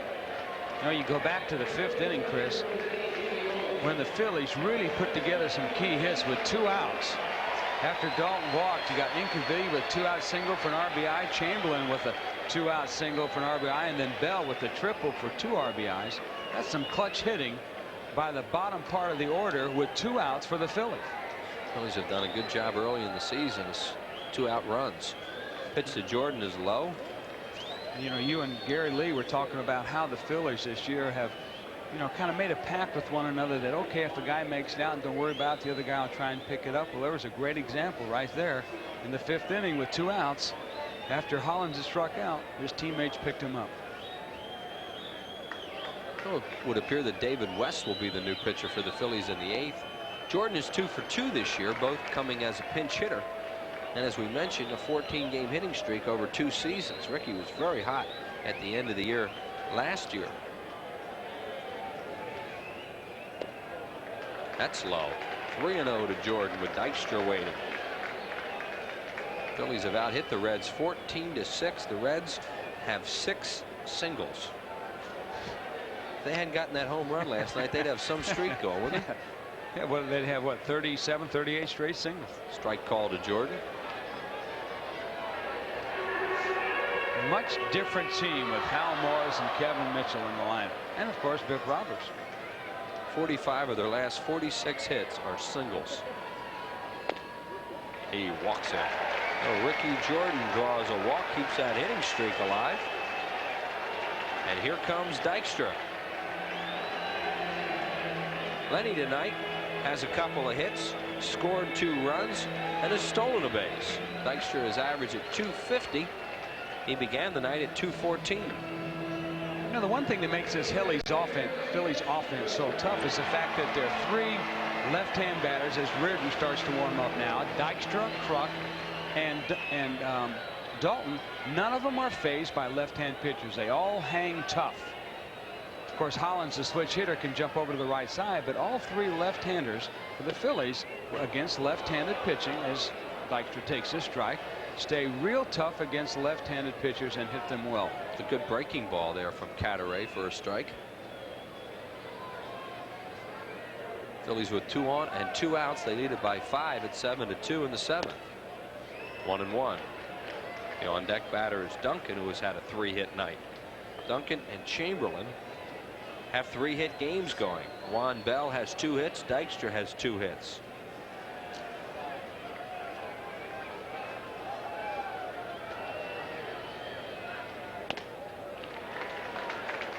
Two and 1. Cadaret trying to move the ball around the strike zone on Dykstra. As you see, when Dykstra approaches the plate as he's stepping in now, he kind of crowds it a little bit. Watch where his hands are, almost over the front corner of the plate. Look at this. Lenny thinking the other way against the left-hander. As he says, he's a situation hitter, and that's what he's trying to do here probably. 2 balls and 2 strikes on him. Not necessarily off this kind of left-hander where you think about yanking the ball.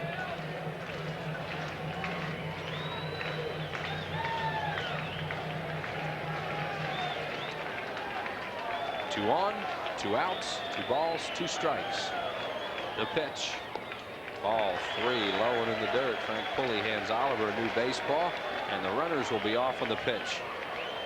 Ricky Jordan from first and Juan Bell from second.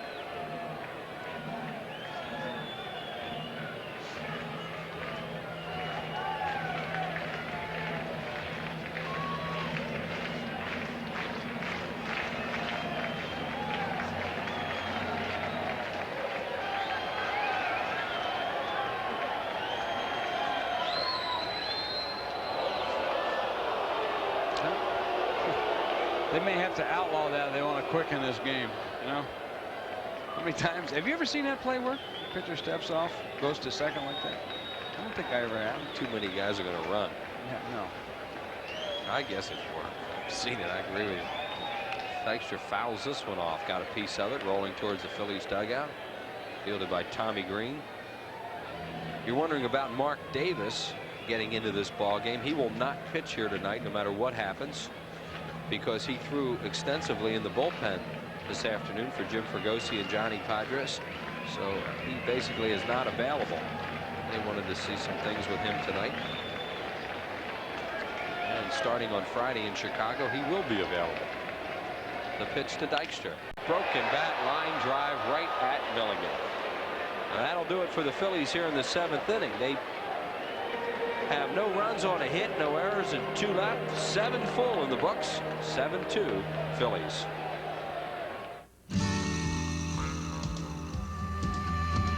There's no place on earth that I'd rather be than out in the open where it's all plain to see.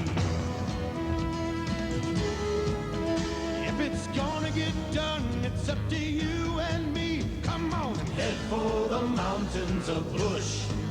Come on and head for the mountains of Bush. Here.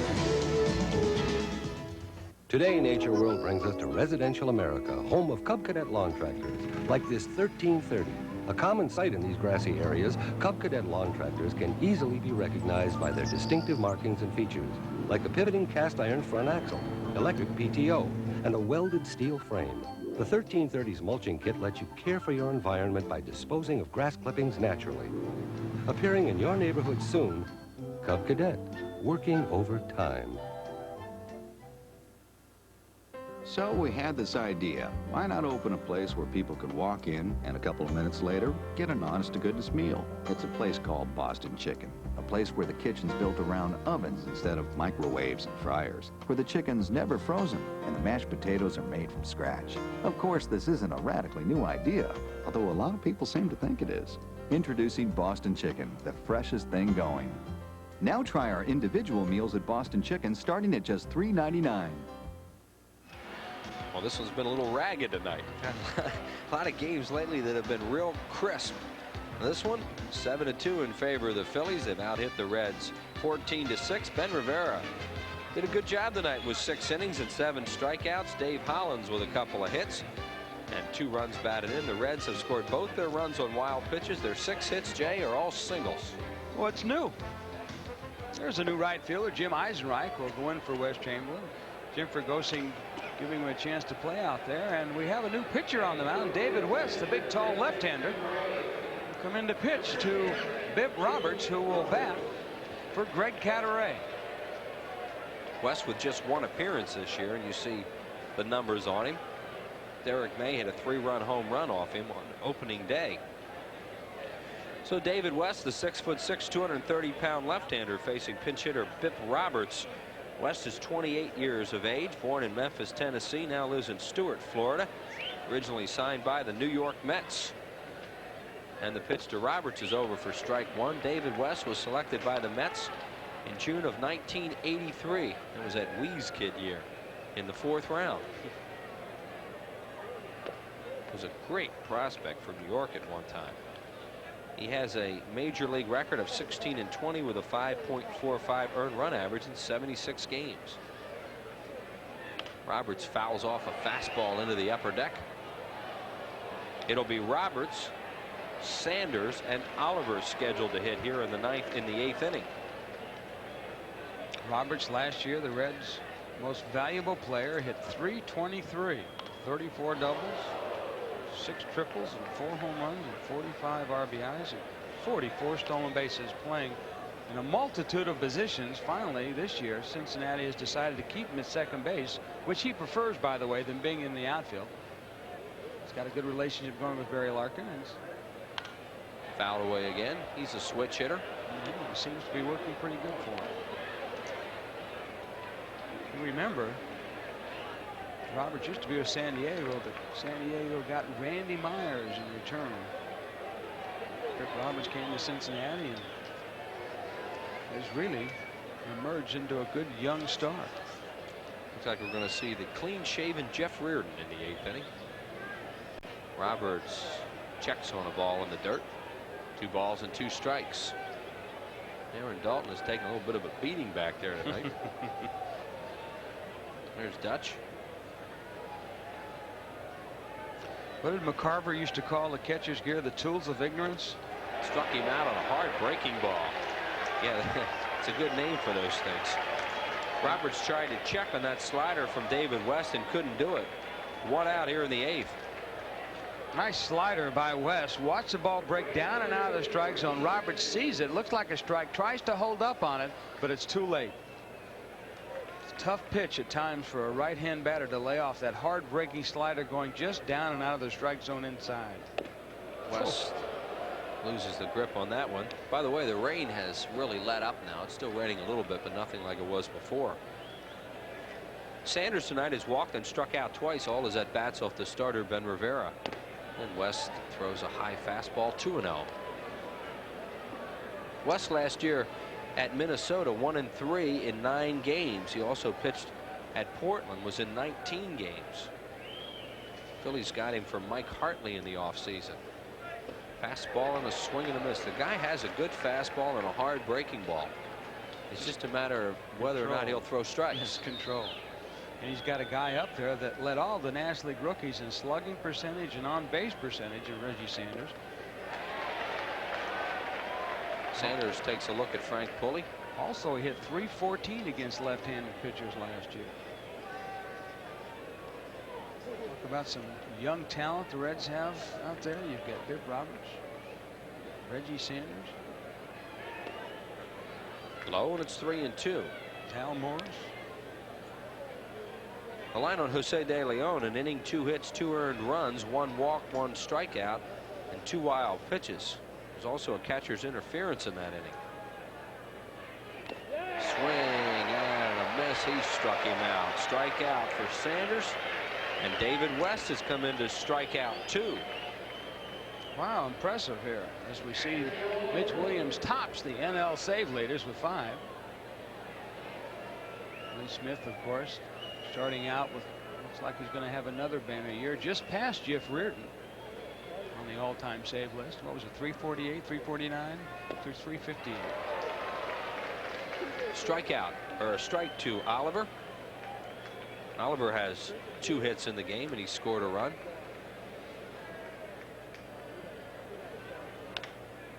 Pop-up foul, first base side. Kruk near the tarp and grabs. Good play by Kruk as he grabs it over there near the tarp. David West has a strong 8th inning. 3 up and 3 down. No runs, no hits, no errors. Nobody left. To the bottom of the 8th, 7-2 Phils. May I help you, sir? Yeah, I'll have a Coca-Cola. You sure you want a Coke? Yeah, I want a Coke. Okay, pal. How did you order a Coke? It tastes good. I didn't care if it was a Coke. You just want to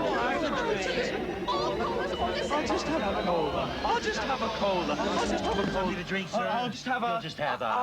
I'll just have a Coke. Ooh. Hear that, guys? A Coca-Cola. See ya, pal. Oh.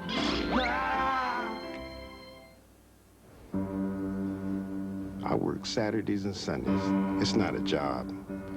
It's a dedication. I don't think you can teach someone to tune. You just got to practice until it's natural, just like breathing. There seems something mystic about it. So much beauty comes out of music. Mellon PSFS, you're why we do our very best. I want you to see something, Rod. She has a gift. Watch this. Hey, you okay, honey? I just Hey, Riggs, there's 5 of them, man. Yeah, I know. My girl. I never made it with another sergeant before. Shut up, Riggs. They're back, and they're bringing down the house. Lethal Weapon 3. Hey, it's Phillies Dream Week type again. Your chance to live, learn, laugh, play with the pros this February in Clearwater, Florida. Just imagine yourself with Bowl, Lazinski, Taylor, Ashburn, Wheeler for 1 full week. They'll drive you nuts. But you're going to keep hearing about it, so make this year the one. Call now for more information, 215-938-1200. It's a bowl of laughs and a lot of fun. Last year was so much fun, so don't miss out. Call now, 938-1200. And there he is, the veteran Jeff Reardon with 357 career saves. The numbers on Reardon coming into game number 3. Needless to say, all of them in relief, as he has never pitched a major league game other than as a relief pitcher. Something. Signed originally by the New York Mets, then to Montreal, to Minnesota, to Boston, to Atlanta for part of last year, and now a non-roster player with Cincinnati. And, ball rides in on Duncan, who barely gets out of the way and fouls it off. If you wonder why Reardon looks so different, no facial hair is allowed on the Cincinnati Reds. You see this pitch. And Jeff Reardon, if he signed with Cincinnati, had to agree to shave that beard he's had for so many years. And who is that guy? Yeah, I mean, for years he looked like Grizzly Adams. And I walked by him the first day here. I didn't know, and he kind of snickered at me. He says, "You going to at least say hi?" Yeah, I didn't even recognize him. Sure, a few people are going to do that. Duncan, a big game tonight with 3 hits and 4 at-bats and 2 runs scored. Mariano has his highest lifetime average against the Cincinnati Reds, and he's added to it tonight. Reardon with a curveball. Reardon throws a lot of breaking balls, a sweeping type of breaking ball. He used to have a hard slider when he was younger. I have to tell you, this is the guy I got my last major league hit off. Is that right? Bottom of the 13th. Pitching for Montreal. Late September. Lasorda ran out of people to call. They looked and said, "Well, Che, you're the only one left. Better grab a bat and go ahead." Runner at second base, 2 outs. First base open, and he pitched him. How could he do that? I think he'd have known better, even at that point in your career. I still got him. I still got him. 2-2 to Duncan. Swing and a miss and a good fastball. Reardon really threw that pitch. After all these years, he still hasn't lost it. You know, he's a 4-time All-Star. We'll try and get that pitch for you. Watch, this guy, a little bit of mustard on it. The thing about Reardon, he kind of throws almost sidearm, not quite submarine like Jacoby, but when he gets the ball down sidearm, the ball has a tendency to rise a little bit. And as you start to swing, the ball will actually move a little bit up, which most fastballs go down. Popped up. Third base side by Kruk, and it will hit off the dugout and go back into the crowd. Oliver thought he had a shot at it, and that fan winds up with a souvenir. On a drizzly, rainy night at the vet. 21,111 here tonight. You know, you look at some of Jeff Reardon's stats. I mentioned he's a 4-time All-Star. Pitched in 4 league championship series. He's been in 2 World Series. That little guy has a baseball. Boy, that'd make his night. Sure does. Inside. Reardon is now 37 years of age. Born in Dalton, Massachusetts. Now resides in Palm Beach Gardens, Florida. Just up the road from that George Thomas Hutton and Gary Carter. They all live near each other and play a lot of golf together. Chopped up the middle. Tough play for somebody. Larkin gets him. Boy, Larkin can really play shortstop. Buck now 1 for 5 on the night. And that'll bring up Dave Hollins. We talk about a guy that's got defensive range. This is normally a base hit. Look at that. He was 10 steps on this side of second base and was still able to have something on the throw to get John Kruk.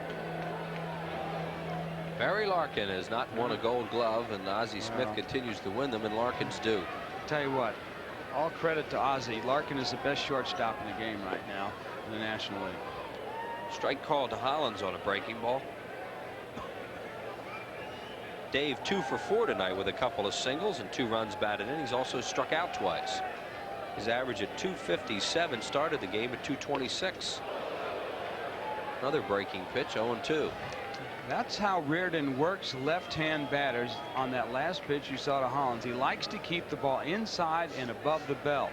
He knows most left-hand hitters are low ball hitters, so he'll try and cut a fastball or the slider just in under the hands. Then he'll go away with a hard sinker, or maybe he'll try a backdoor pitch.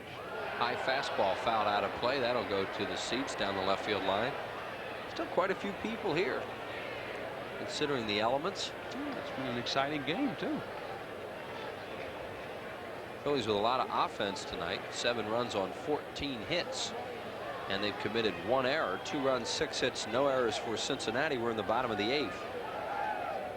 Phillies trying to make it 5 in a row. Jay mentioned that sweep last time at Philadelphia. 3-game sweep by the Phillies, 1968. Here were the winners. The late Chris Short beat Jim Maloney. Dick Farrell beat Clay Carroll 3-2. And Jerry Johnson beat Ted Abernathy 4-3. First game was 7-4. Shorty beat Maloney.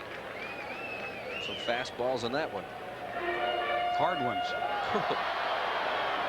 Phillies have swept the Reds at Cincinnati, a 3-game series, in 1989. Hollins grounds it foul first base side. Reardon trying to keep the ball in on Hollins' fist.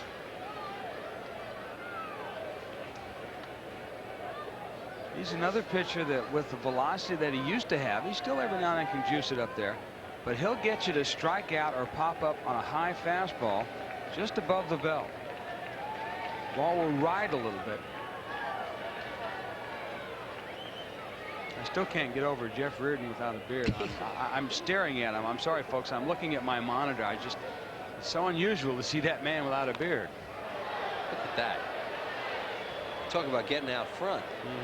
Breaking ball, and Hollins hit it way up into the upper deck, straight behind home plate. Watch the trajectory of this ball also, when he hits it. Watch the location. See how it's just above the belt, and he tried to get it inside. Now, the only thing a left-hander can do with that pitch is pull it foul. Otherwise, you're going to jam yourself. Sinker ball to Milligan. Bobbles. Reardon's not there. He's safe. Reardon didn't get there in time after Milligan bobbled it. Well, that's a play that after Milligan bobbles it, Reardon's got to be on the bag. And that's just a memory lapse right there, because he was over there and then he slowed down. I think maybe he thought Milligan was going to catch it and take him himself. But Randy, for the 3-game series, has been tossing it to the pitcher. They give Milligan an error, but really Reardon should have been there to take the throw. Hollins got on last time when Milligan boxed the ball over there, and they gave him a base hit on it and an RBI. So I'd like to get a few of those hits myself. Darren Dalton. Darren is hitless tonight. He is 0 for 3. He struck out twice, walked, and scored. He's not hitless anymore. This ball's going to the corner. Sanders plays it off the wall, and Hollins will stop at third. Darren Dalton with a stand-up double, and for Dutch, double number 2. Now there's a big difference in the pitches that Reardon threw Hollins, and then that pitch he got to Dalton. We'll show it to you on the replay. Watch where this pitch is. See, it's up and in the strike zone, where the pitches to the other left-hand batter Hollins were inside. Reggie Sanders has a good arm. Got the ball back to Samuel, the cutoff man, and that caused Larry Bowa to have to stop Hollins at third, or he'd have run him right into an out. Incaviglia, the batter, 1 for 4 with an RBI single. And Pete scored a run. His RBI is 3rd of the year. Here's that breaking ball. This is outside, 1-0 to Incaviglia, with Jim Eisenreich waiting on deck. Eisenreich coming in for Wes Chamberlain for defense. Chamberlain had a 3-hit game tonight.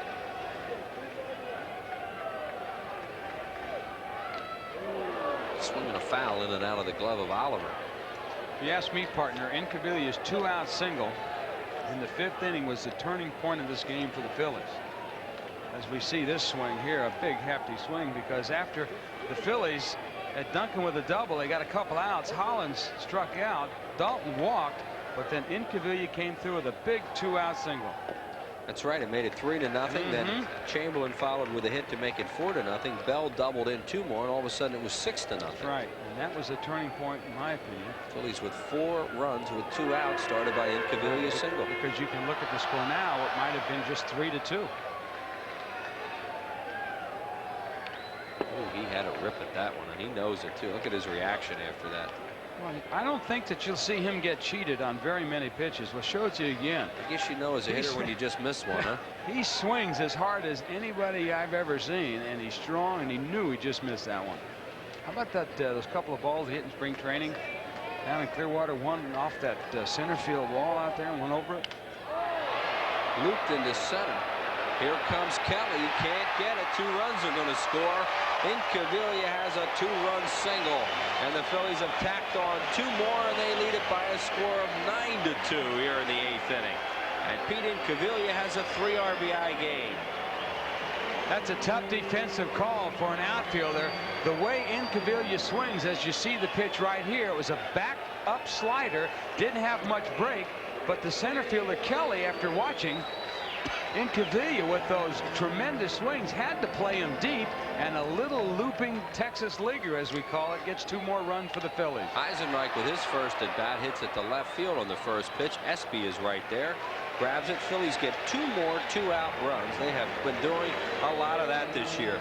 They're unearned, 2 runs, 2 hits, 1 error, and 1 left. 9-2 Phils.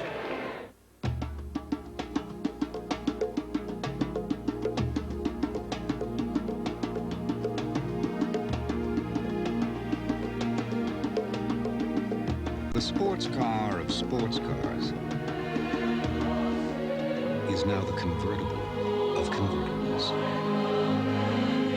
Introducing the 300ZX convertible from Nissan.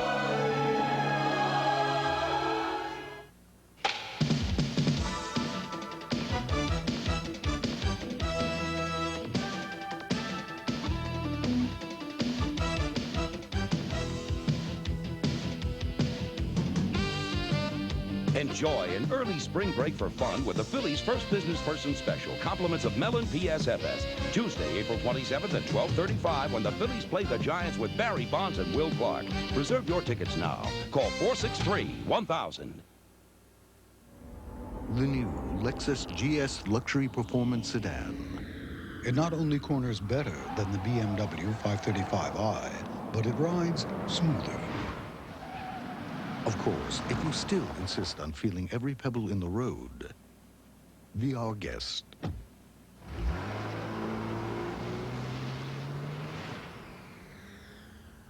See the GS at your Lexus dealer. The price is within reach, too. Florida Marlins beat the Giants today at Candlestick Park behind Ryan Bowen. Matt Williams a home run for the Giants. Cubbies over the Braves behind Mike Harkey, an impressive outing. Mark Grace a homer. Houston leading Montreal in the 9th inning. New York over Colorado. Just underway. Pittsburgh at San Diego. Later, St. Louis at Los Angeles. In the American League, the Yankees beat the Royals today at home 6-5. Cleveland loses to Boston by a score of 12-7. California leads Milwaukee late. Late also Seattle and Toronto. Minnesota and the White Sox postponed due to rain. And in the 4th inning, Baltimore 2, the Texas Rangers 1. Here we go to the 9th inning. David West on in a non-save situation. And the first pitch is hit to right field by a second pitch by Cecil Espy. And running it down out there is Eisenreich. 1 down here in the 9th inning. West has retired all 4 batters he's faced. The win in this ball game, should the Phillies win, which it appears they're going to for their 5th straight, will go to Ben Rivera. Juan Samuel, the batter, 0 for 4 tonight with a run scored.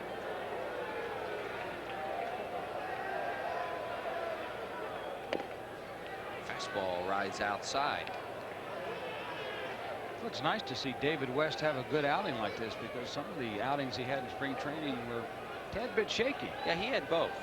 Exactly. And he had a shaky first outing here. Eisenreich with that fly ball way up in the air, grabs it. 2 up and 2 down on the 9th. So the Phillies 1 out away from their 5th straight win and 1 out away from their first 3-game sweep of the Reds here in Philadelphia since 1968 at Connie-Mack Stadium. Roberto Kelly, the batter, and the fans who have stayed around here on this chilly, wet night are on their feet right now for what they hope will be the final out of the ball game. Strike ball to Kelly. Phillies with 16 hits, the Reds with 6, all singles again.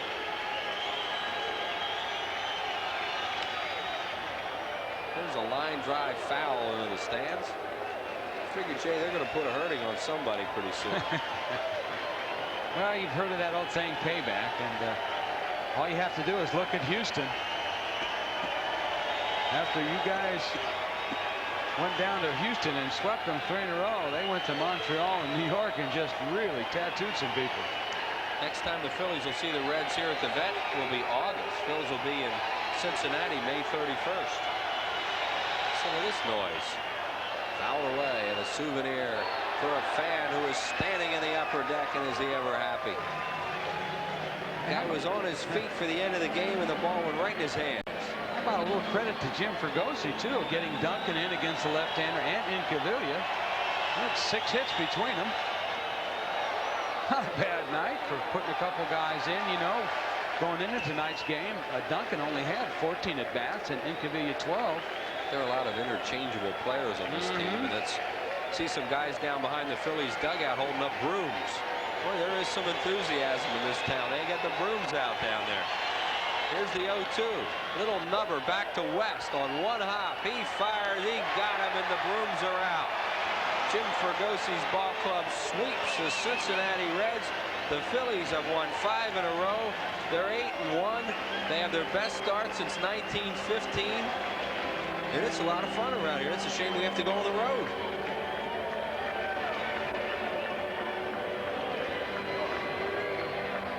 A happy bunch of Philadelphia Phillies. Phils will go to Chicago tomorrow night around 6 o'clock to pay the Cubs this weekend, and then they'll be back here for that long homestand. 8 games against the West Coast clubs. Phillies 9 and the Reds 2, 5 in a row, and we'll be back right after this.